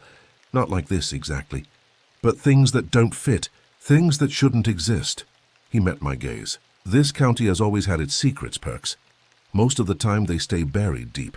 Sometimes they surface. And what do we do when they surface? And we put them back where they belong," he said with finality. "So we protect our people from knowing things that won't do them any good to know." We spent hours documenting the scene, though no official report would ever include our findings. The symbol in the earth defied all attempts to disturb it. Shovels broke against it. Dirt thrown on top slid away. Water poured over it, evaporated instantly. Yet it was no physical material we could identify, just a pattern somehow burned permanently into the ground itself. Most disturbing were the tracks we found leading away from the circle, the same massive, clawed footprints I'd seen earlier, but now they contained an oily black residue that smoked faintly when touched. The tracks led deeper into the forest, eventually disappearing where the undergrowth became too dense to follow. "Whatever it was," Holloway said as we prepared to leave, "it's still out there." "I shot it," I insisted. "Emptied a full magazine into it. I saw it die, or thought I did. Maybe you killed it. Maybe you just hurt it. Either way, something left these tracks after the fact." He surveyed the darkening forest with narrowed eyes. "We'll need to monitor this area. Quietly. In the days that followed, I threw myself into research, searching for anything that might explain what I'd encountered. The county library yielded nothing but local legends of forest devils and skinwalkers, stories dismissed as Native American mythology or settler superstition. The internet, still in its infancy in 1998, offered wild conspiracy theories, but nothing substantive. My most promising lead came from Professor Elaine Matheson at the State University, an anthropologist specializing in Ohio Valley indigenous cultures. When I faxed her a carefully rendered drawing of the symbol, her response was immediate and troubling. "Where did you find this?" she demanded when I called her back. This exact configuration?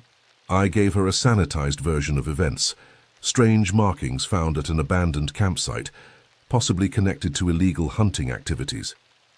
Her silence told me she wasn't buying it. "Deputy Perks," she finally said, "this symbol belongs to no known indigenous tradition in North America. However, I've seen very similar iconography in only one other context, a collection of artifacts recovered from a cave system in southern Ohio in the 1920s, artifacts that subsequently disappeared from the university collection under mysterious circumstances." What were they? The artifacts. Stone tablets primarily, covered in symbols like this one. According to the field notes, they were found arranged in a circle around what appeared to be an altar of some kind. She paused. The expedition that discovered them suffered an unusually high mortality rate afterward. Accidents, suicides, unexplained illnesses. Within 5 years, all 8 members were dead. A chill ran down my spine. "Do you have any theories about what the symbols mean?" The prevailing theory at the time was that they represented a language, possibly that of a pre-Columbian culture, previously unknown to archaeology. My own research suggests something different. Another pause. "I believe they're operational." "What does that mean, operational?" Like mathematical formulas or chemical equations, they don't just represent ideas, they're designed to produce effects. To change reality. I thanked her for her insights and promised to keep her updated on any new findings, a promise I had no intention of keeping. The last thing we needed was academic interest, bringing attention to Marlington's woods. A week after finding Jacob, the nightmares began. In them, I was back in the cabin, but the roles were reversed. I was strapped to the stone table, chest splayed open, while the creature methodically removed my organs. Yet I remained conscious, watching as each piece of me was arranged in patterns that somehow made terrible sense. The creature spoke to me in these dreams, not with words but with concepts that infected my mind like viruses. I woke from these nightmares drenched in sweat, certain that the symbols from the cabin walls had been tattooed on my skin. It would take minutes of frantic checking in the bathroom mirror to convince myself they weren't there, at least not visibly. Diane noticed the change in me, of course. The jumpiness, the dark circles under my eyes, the way I'd fallen to checking the locks 3 or 4 times each night. "It's the Downing boy, isn't it?" she asked one evening, finding me sitting in the dark living room at 3 a.m., my service weapon on the side table. "Elias, you need to talk to someone. This isn't healthy." "I'm fine," I lied. "Just having trouble sleeping." "You're not fine. You haven't been fine since you found him." She sat beside me, taking my hand. "Whatever you saw out there, I can't, Diane." My voice broke. "I can't talk about it." She studied my face in the dim light, then nodded slowly. In 15 years of marriage, she'd learned when not to push. "Just remember you're not alone, okay? Whatever it is, you don't have to carry it by yourself." But I was alone in the way that mattered most. Sheriff Holloway was the only other person who truly understood what we were dealing with. And even he hadn't seen the creature up close, hadn't killed it or thought he had, hadn't felt its hot breath against his face, or seen the intelligence behind its ever-shifting features. 2 weeks after finding Jacob, Holloway and I established a rotation of forest patrols. We couldn't maintain a constant presence. Our department was too small, with only 6 deputies covering the entire county, but we could check the burn circle and surrounding area every few days. Deputy Collins and the others were told we were monitoring for bear activity following the tragic attack. On my 3rd patrol, I found something that shattered any hope this nightmare might be over. At the center of the burn circle, where the single symbol had been, I now found 3, the original plus 2 new ones, equally resistant to disturbance. Around them, the earth appeared to be changing. The soil had taken on an oily sheen and strange fungi grew in concentric rings, species I couldn't identify. More troubling were the offerings. Small dead animals, squirrels, rabbits, a raccoon, carefully arranged around the circle. Their bodies had been opened and positioned in patterns that echoed the symbols. This wasn't the work of our creature. The precision was there, but the scale was wrong. These were small killings, ritual practice, human killings. That night I finally told Sheriff Holloway my darkest fear. It's not just the creature we need to worry about. I think it has followers. Human followers. We were sitting in his truck, parked at the edge of the forest. Rain pattered on the roof, creating a white noise barrier against potential eavesdroppers. "You sure?" he asked, though his expression told me he'd suspected the same. The offerings are too small for the creature to have bothered with. And they're recent, within the last 24 hours each time I've found them. I rubbed my face, exhaustion bone deep. Someone in Marlington is continuing its work. Holloway lit a cigarette, the match briefly illuminating his weathered face. Could be kids. Copycats who found the site and thought it would be fun to leave their own sick contributions. And the new symbols, the changes to the soil, the fungi that shouldn't exist in this ecosystem? I shook my head. This is coordinated, deliberate. Someone who knows what they're doing, or something teaching them what to do, Holloway said quietly. The implication hung between us, too terrible to voice directly. If the creature hadn't died, if it was still out there, still hunting, it might have found more receptive prey than Jacob. Prey willing to listen, to learn, to serve. We need to find them, I said finally, before they progress from squirrels to something bigger. Holloway nodded grimly. I'll pull the records. See if there's been any unusual activity reported in the area, any strangers in town, any locals showing behavior changes. And if we find them. He didn't answer immediately, taking a long drag on his cigarette. Let's cross that bridge when we come to it. But we both knew that some bridges once crossed could never be uncrossed. Some actions once taken would change us forever, perhaps as profoundly as the symbols were changing the earth around them. As I drove home that night, the rain having given way to an oppressive humidity, I found myself turning over the professor's words in my mind.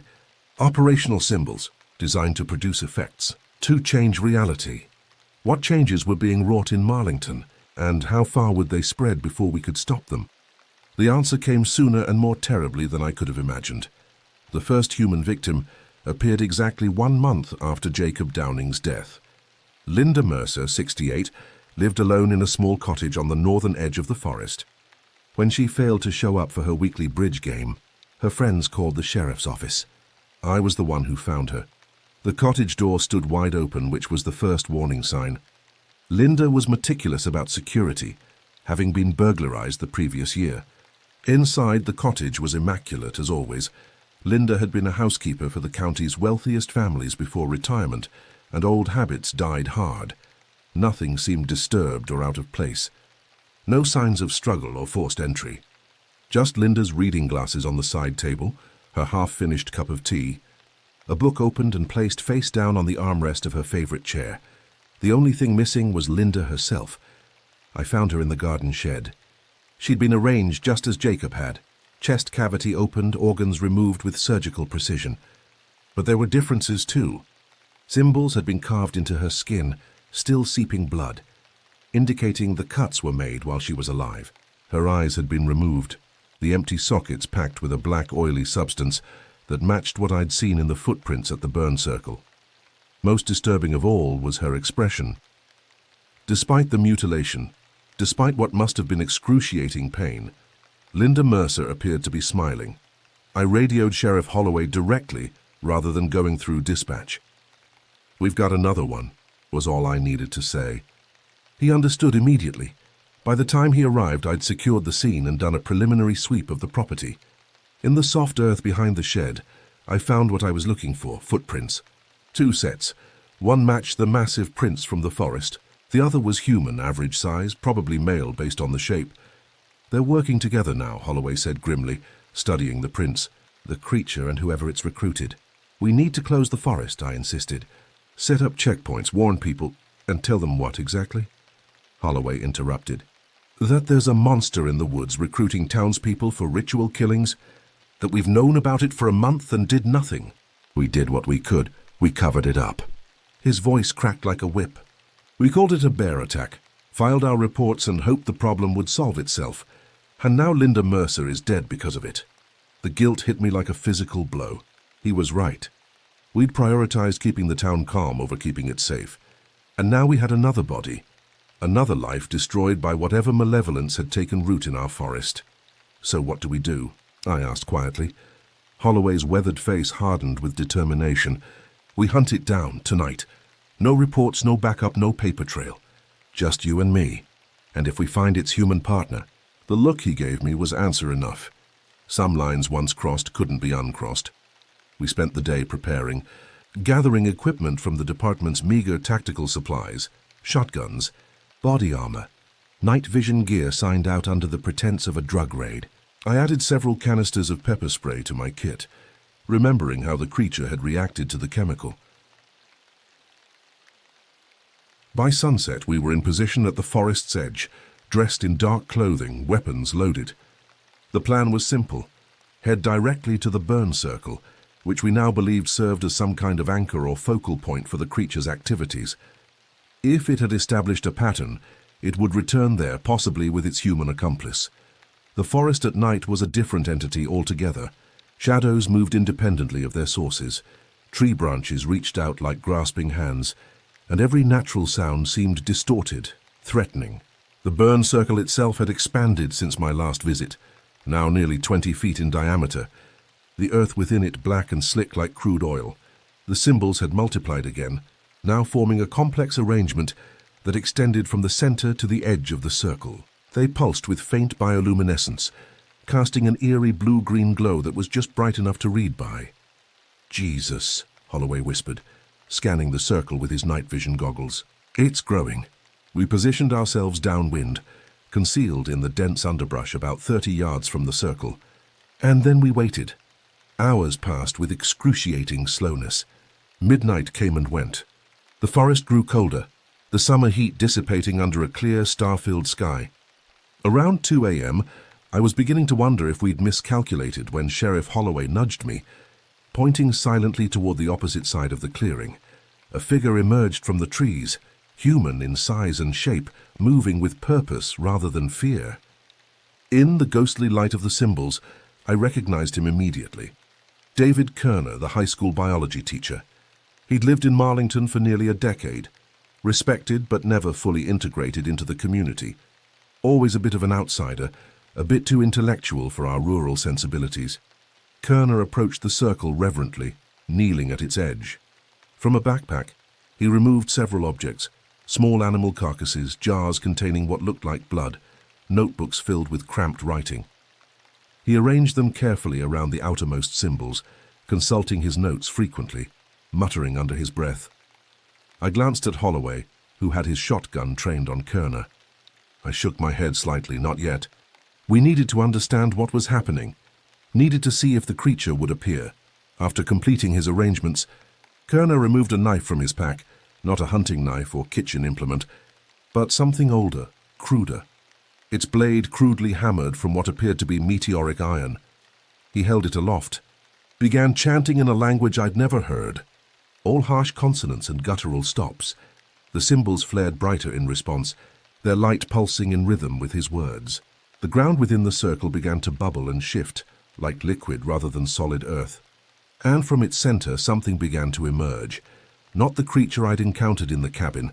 This was different, smaller, but no less terrifying. It resembled a human infant in general shape, but with proportions all wrong, limbs too long, fingers too numerous.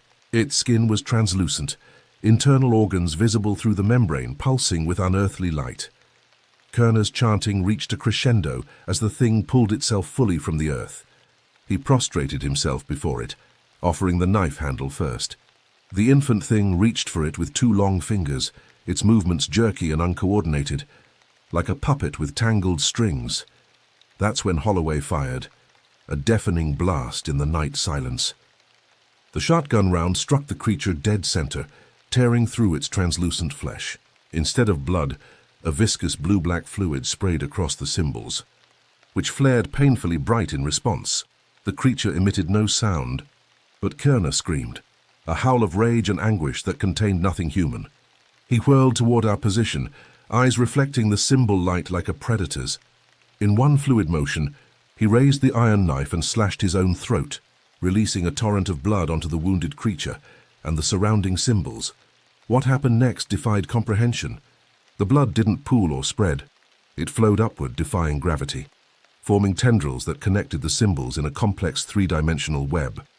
The wounded creature began to change, absorbing both Kerner's blood and its own leaking fluids. It grew, reshaped itself, developed features that shifted and flowed just like the creature I'd encountered in the cabin. "It's being born," I whispered in horror. "It's taking his form." Holloway fired again and again, each blast temporarily disrupting the transformation, but failing to halt it. I added my own fire, emptying my pistol into the morphing mass. The creature, now nearly human-sized, staggered under the impacts but continued its metamorphosis. In desperation, I reached for one of the incendiary grenades we'd brought, technically illegal for law enforcement use, acquired by Holloway through channels he refused to discuss. I pulled the pin, counted 2 seconds, and threw it directly into the center of the circle. The explosion was blinding, the heat intense enough to singe my eyebrows despite the distance. The creature screeched, a sound like metal tearing as flames engulfed it and the symbol inscribed earth around it. The fire burned unnaturally bright, with colors that didn't belong in normal combustion. Blues, greens, purples swirling through the conventional orange and yellow. For several minutes, the flames raged out of control, threatening to spread to the surrounding forest. Then, as suddenly as they had flared, they died, collapsing inward, as if being sucked into the earth itself. Where the burned circle had been was now a perfect hemisphere of glass-like material. The ground melted and reformed by heat no conventional fire could produce. Of the creature and Kerner, nothing recognizable remained, just a layer of ash atop the glassy surface, already being dispersed by the night breeze. Holloway approached cautiously, shotgun still at the ready. I followed, scanning the surrounding forest for any sign of movement. The scorched area was completely inert now. No symbols, no pulsing light, no sense of wrongness that had pervaded the place before. "Is it over?" I asked, my voice hoarse from smoke and shouting. Holloway didn't answer immediately, studying the glassy surface with narrowed eyes. "No," he finally said. "It's contained, maybe, but not over." He was right, of course. The next day, during the official investigation of what was reported as a forest fire of unknown origin, we discovered additional symbol sites at 3 locations in the county, smaller than the original, but growing. David Kerner was reported missing, his disappearance connected to Linda Mercer's murder only in the minds of those who knew the truth. Over the following months, Sheriff Holloway and I continued our covert operations, locating and destroying these satellite growth sites before they could mature. We found 5 more Marlington residents who showed signs of the creature's influence: subtle physical changes, obsessive drawing of symbols, nocturnal journeys into the forest. 3 we managed to detain and isolate in psychiatric facilities under various pretexts. 2 we were forced to kill when they became violent, their transformations too advanced to reverse. The winter of 1998-1999 was the coldest on record for our county. The deep freeze seemed to slow the spread, giving us time to establish a monitoring system and protocols for identifying new outbreaks. By spring, we dared to hope the worst was behind us. Then Sheriff Holloway failed to show up for work one day in early April. I found him in his home, seated at his kitchen table, a half-empty bottle of whiskey beside him, his service weapon in his hand. He'd left a note, addressed to me personally. "It's in my head now, Elias. I see the symbols when I close my eyes. I hear its voice when I try to sleep. I won't become one of them. I won't be used to bring more of them through. You know what needs to be done. Burn it all if you have to." I reported it as a suicide, the tragic result of depression following his wife's death the previous year. No one questioned it too closely. Law enforcement suicides were sadly common, and Holloway had been showing signs of strain that even those who didn't know the truth could recognize. That was 27 years ago. I'm sheriff now, have been since 2005. Marlington has changed, grown smaller as young people leave for opportunities elsewhere, the remaining population aging. turning inward. The forest has expanded, reclaiming abandoned farms and homesteads. New growth, thick and lush, obscuring what lies beneath. I still patrol the original site personally once a month. The glass surface remains unchanged, neither growing nor diminishing. But in the woods around it, I sometimes find new symbols, carved into trees formed from arranged stones, once even painted in what laboratory analysis confirmed was human blood. Something sleeps beneath Marlington, something ancient and patient. The creature in the cabin was just its herald, its scout, a tiny piece of a consciousness vast beyond human comprehension. What emerged that night in the burn circle was meant to be its child, a hybrid that could walk among us undetected, seeding our world for what would follow. We stopped it, or delayed it at least. But the barrier between worlds has been thinned here, the membrane made permeable. Sometimes, in the deepest part of the forest, time and space seem to fold, revealing glimpses of somewhere else. A landscape of impossible geometry, populated by shapes that hurt the mind to perceive. I've trained my deputies as best I can, established protocols for containing new outbreaks. A few know portions of the truth, enough to be vigilant, not enough to be paralyzed by fear. When I retire, or when death finally claims me, someone else will take up the watch. The burden will be passed, the secret kept, because that's what we do in small towns like Marlington. We protect our own. We bury our secrets deep, and we stand guard against the darkness, even when no one else knows it's there. So if you're ever driving through Northeast Ohio, and you see a sign for Marlington, keep going. Don't stop for gas, don't look for a place to stay the night. The diner food isn't that good, the people aren't that friendly, and the rooms at our one motel are overpriced and underheated. Above all, stay out of our woods.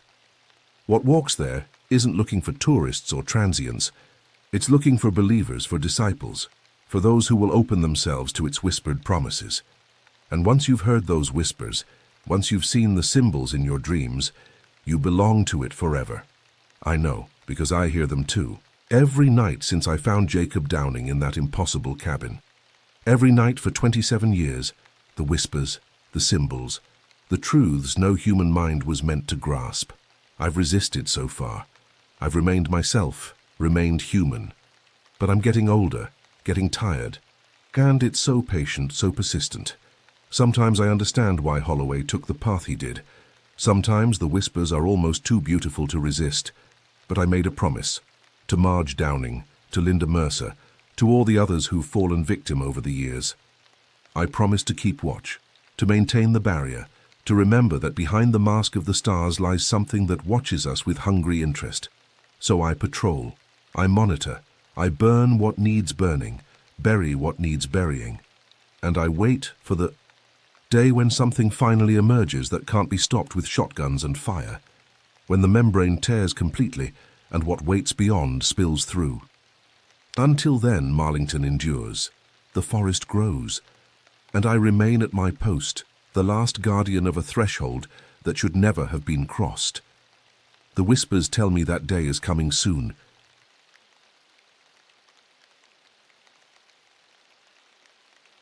The wilderness has a way of revealing what we're truly made of. For years, I'd convinced myself I was built for urban living, thriving in the rhythm of traffic lights and the security of street lamps. The forest was something to be admired from a distance, preferably through the window of a climate-controlled vehicle. But what happened in Jefferson National Forest didn't just challenge that belief, it shattered it, along with everything I thought I knew about reality. I didn't plan on spending the night in the woods. I've always been more of a city guy. Concrete, steel, the buzz of traffic, that's my scene. But when my buddy Martin insisted I join him for a weekend hike through the Jefferson National Forest, I reluctantly agreed. He said it'd be good for me, a way to disconnect and clear my head after the mess of a breakup I'd just gone through. I was skeptical, but Martin was persistent. Martin and I had been friends since college. He was the outdoorsy type, always trying to drag me to some mountain or lake, while I preferred bars and city parks. This time his timing was perfect. Melissa had left me after 3 years, taking half our furniture and all of my confidence. I'd spent 2 weeks in a haze of self-pity and cheap whiskey.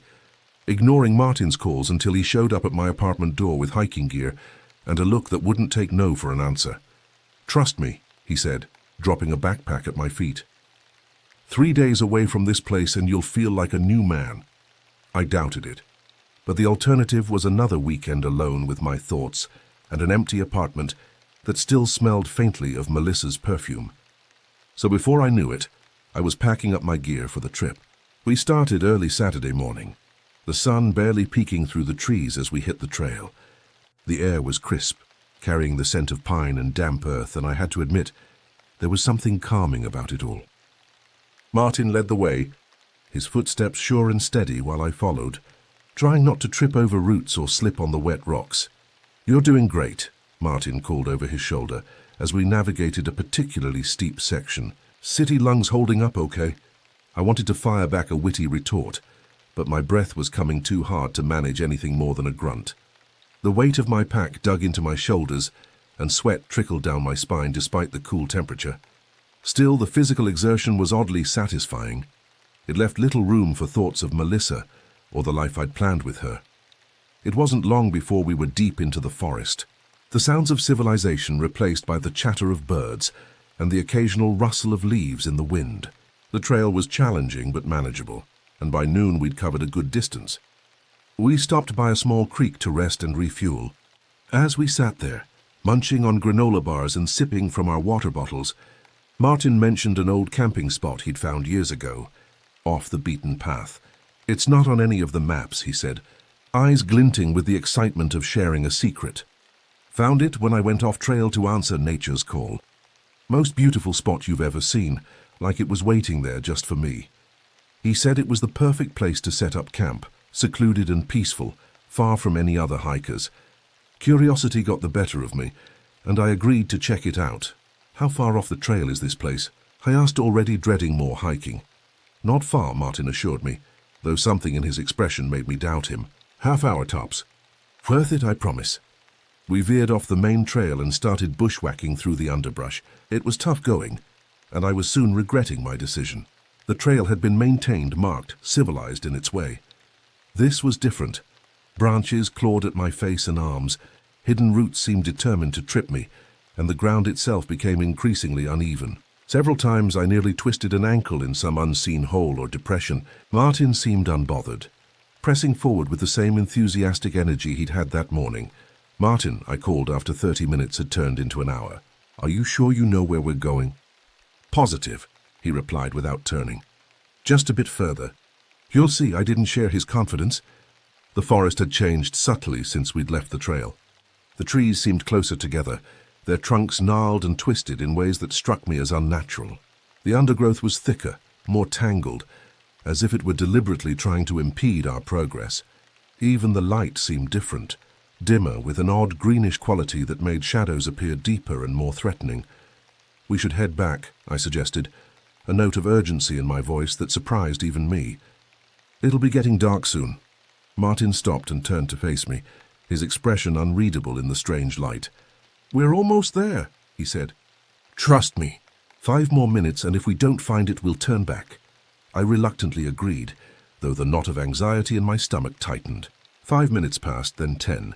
I was about to insist we turn around when Martin let out a triumphant shout. "See, what did I tell you?" After what felt like hours, we finally broke through the thick foliage and stumbled into a small clearing. The campsite was as good as Martin had promised. Flat ground surrounded by tall trees, with a fire pit made of stones in the center. It was perfect, almost too perfect, like something out of a nature magazine. But as I stood there catching my breath, something about the clearing struck me as wrong. The perfectly circular shape, the unnaturally even spacing of the trees surrounding it, the absolute silence. No birds, no insects, not even the rustle of leaves, though I could feel a breeze on my skin. "What do you think?" Martin asked, dropping his pack and stretching his arms overhead. "It's..." I hesitated, searching for words that wouldn't sound paranoid. "It's nice." "Convenient fire pit," Martin nodded enthusiastically. "Right? Someone must have camped here before, but I've never seen anyone else around. It's like our own private paradise." As he spoke, I noticed the stones of the fire pit. They were arranged in a perfect circle, each one similar in size and shape. Not random rocks gathered from the forest floor, but deliberately placed, like the teeth in some massive jaw.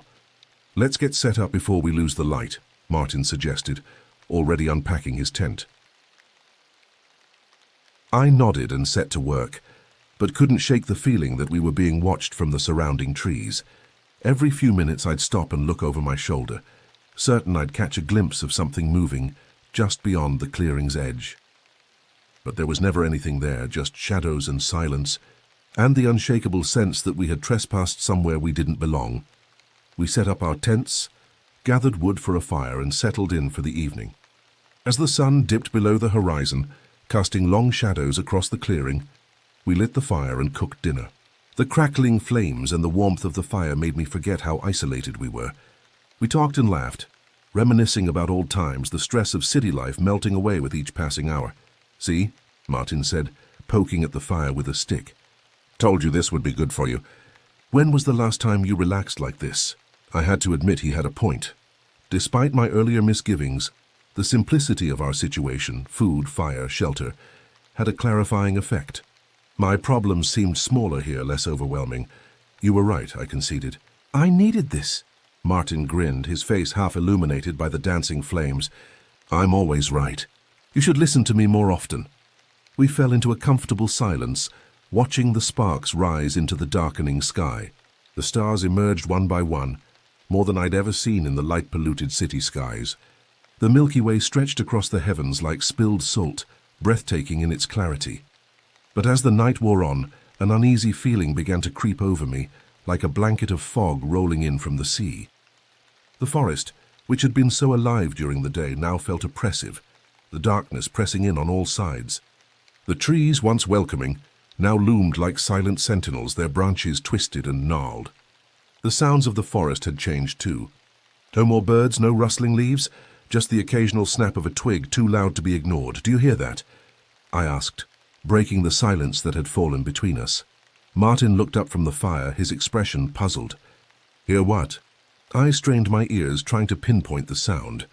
It was faint, but there, a rhythmic, almost mechanical clicking, like gears grinding together. It seemed to come from somewhere deep in the forest, beyond the reach of our firelight. "There," I said, gesturing toward the darkness. "You don't hear that?" Martin listened for a moment, then shook his head. "You're just spooked. It's probably just the wind or some animal." But I wasn't convinced. The sound was too regular, too precise to be natural. My mind raced, trying to make sense of it, but nothing fit.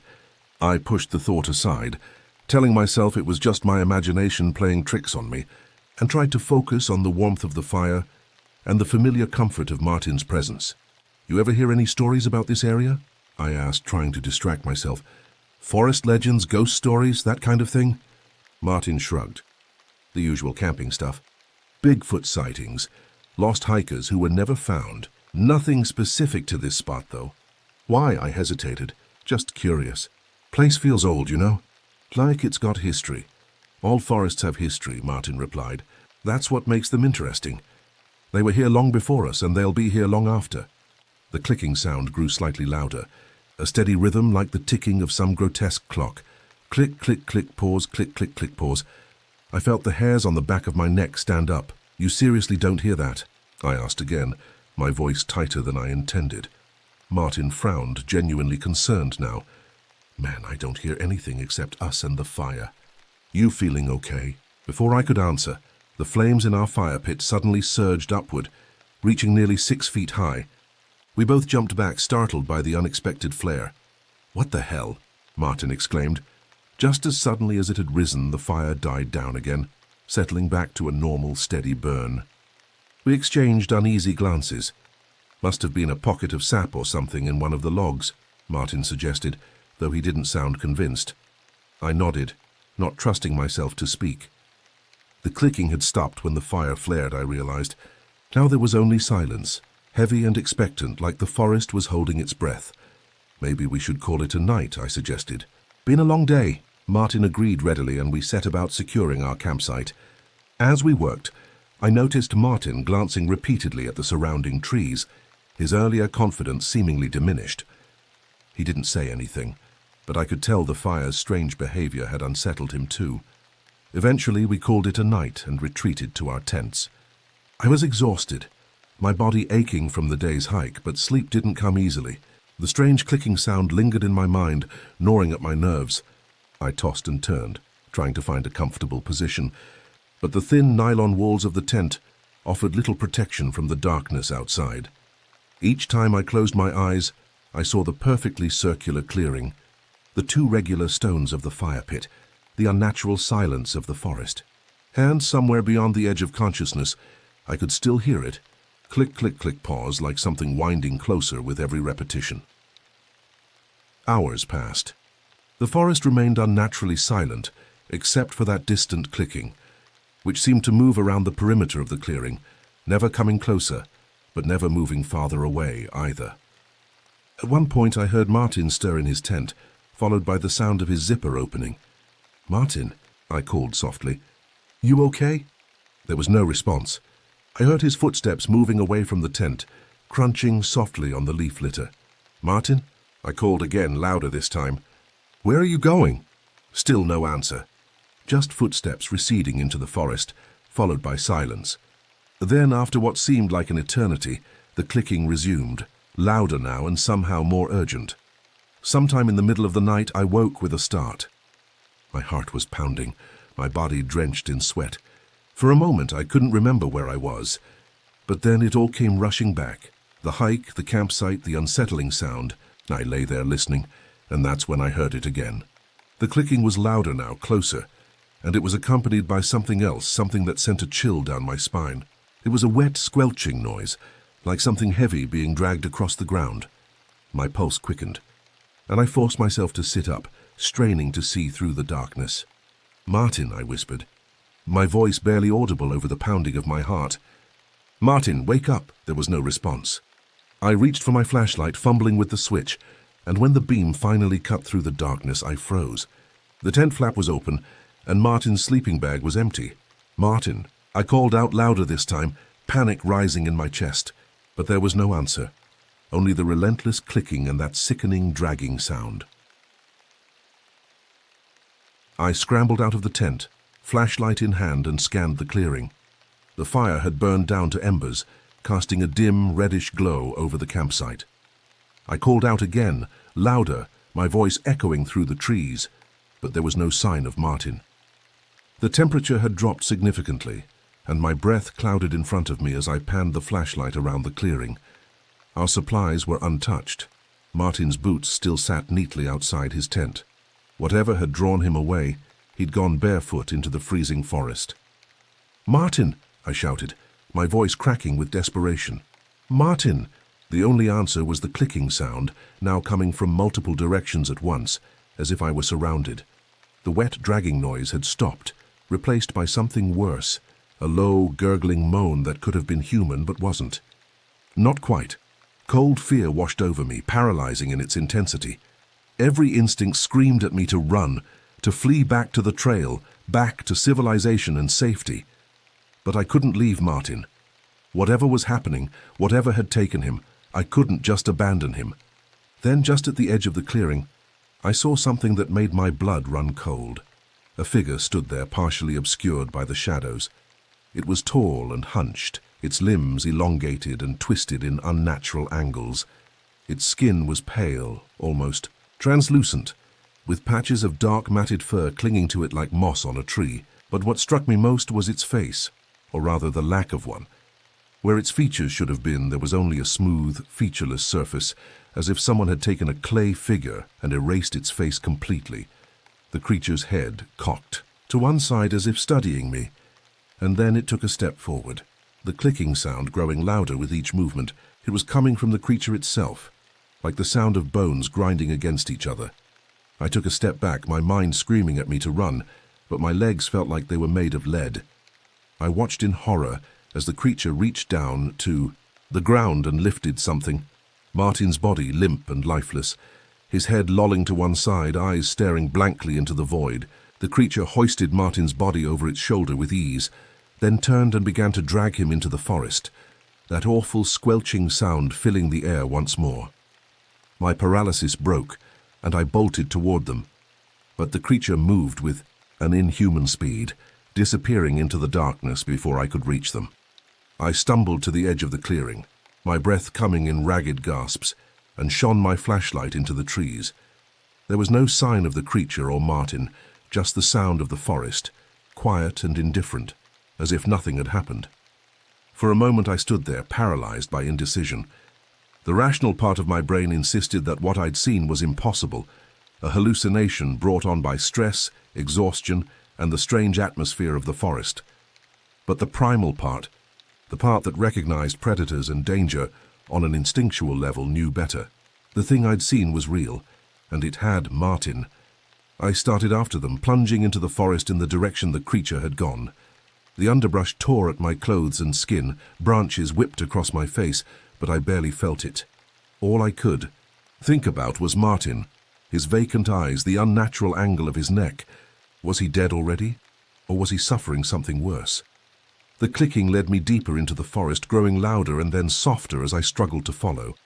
My flashlight beam bounced wildly through the trees, creating nightmarish shadows that seemed to move with a life of their own.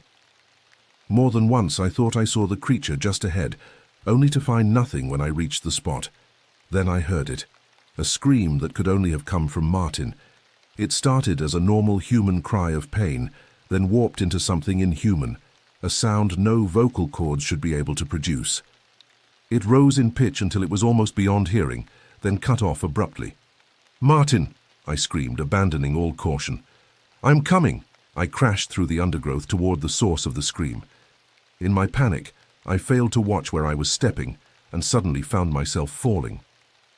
The ground had given way beneath me, and I tumbled down a steep embankment, my flashlight flying from my hand. I hit the bottom hard, the breath knocked from my lungs. For a few disorienting moments, I lay there, struggling to breathe, surrounded by absolute darkness. When I finally managed to sit up, I found myself in some kind of hollow or depression. The air was different here, stagnant and foul, with an underlying sweetness that made my stomach churn. My flashlight had somehow survived the fall and lay a few feet away, its beam illuminating a small patch of ground. I crawled toward it, every movement sending waves of pain through my battered body. As I reached for the flashlight, my hand touched something else, something cold and smooth and distinctly not natural. I grabbed the flashlight and directed its beam at the object. It was a bone, human judging by the size and shape. As my eyes adjusted, I realized with growing horror that I was surrounded by bones. Hundreds of them, scattered across the floor of the hollow. Some were old and weathered, others disturbingly fresh, with bits of tissue still clinging to them. And there were other things among the bones, scraps of clothing, backpacks, camping gear, evidence of other hikers, other victims. How many had there been? How long had the creature been hunting in these woods? A clicking sound directly above me made me freeze. Slowly I raised my flashlight upward. The creature clung to the trunk of a massive tree, its elongated limbs wrapped around the bark, its featureless face pointed directly at me. In one hand, it held Martin, or what was left of him. His body looked deflated somehow, as if something essential had been removed. The creature's free hand reached toward me, fingers impossibly long and tipped with curved yellowish claws. Its blank face began to ripple and shift, the smooth surface tearing open to reveal a mouth, not a human mouth, but a vertical slit filled with needle-like teeth. I knew I couldn't stay there. I had to find help, had to get out of the woods before that thing came back for me. I turned and ran, not caring which direction I was going, just desperate to put as much distance between me and that clearing as possible. I ran until my legs gave out, collapsing in a heap on the forest floor. I lay there, gasping for breath, my mind racing with thoughts of what I had seen. I couldn't explain it, couldn't rationalize it. But one thing was certain. Martin was gone. Taken by that thing, whatever it was, eventually. I managed to pull myself together and find my way back to the main trail. The sun was just beginning to rise, casting a pale light through the trees, and I kept moving, driven by sheer willpower. It wasn't long before I stumbled upon a park ranger, his expression turning to concern as he took in my disheveled appearance. "Sir, are you all right?" the ranger asked, hurrying toward me. I must have been a sight. Clothes torn, face scratched and bleeding, wild-eyed with fear and exhaustion. I tried to explain what had happened, but the words came out in a jumbled mess, half choked by fear and exhaustion. "My friend," I gasped. "Something took him. In the clearing. We need to go back. We need to find him." The ranger's expression shifted from concern to alarm. He helped me sit down on a nearby log and handed me his canteen. "Slow down," he said. "Take a drink and tell me what happened. Where's your friend?" I took a long swallow of water, my hands shaking so badly I nearly dropped the canteen. Then, as clearly as I could, I told him about Martin's disappearance and what I'd seen. I left out the bone pit. It seemed too fantastical, too much like a horror movie, but described the creature in detail. The ranger's face remained professionally neutral as I spoke, but I could see the skepticism in his eyes. When I finished, he nodded slowly. "Let me call this in," he said, reaching for his radio. "We'll get a search party organized." He radioed for backup, and within an hour, a search party was combing the area. They found Martin's tent and our campsite just as I had left it, but there was no sign of him, no sign of the creature. They searched for days, but nothing turned up. No tracks, no blood, nothing to suggest that Martin had even been there except for his gear. They questioned me endlessly, but I could tell they didn't believe a word I said. I couldn't blame them. My story sounded insane even to me. I told them about the clearing, about the clicking sound, about the faceless creature that had taken Martin. They exchanged glances, made notes and asked me to show them where I'd seen the bone pit. But when we reached the area where I'd fallen, there was nothing. No hollow, no depression, no bones. Just ordinary forest floor, undisturbed and innocent in the daylight. I could see the ranger's suspicion hardening into certainty. I was either crazy or hiding something.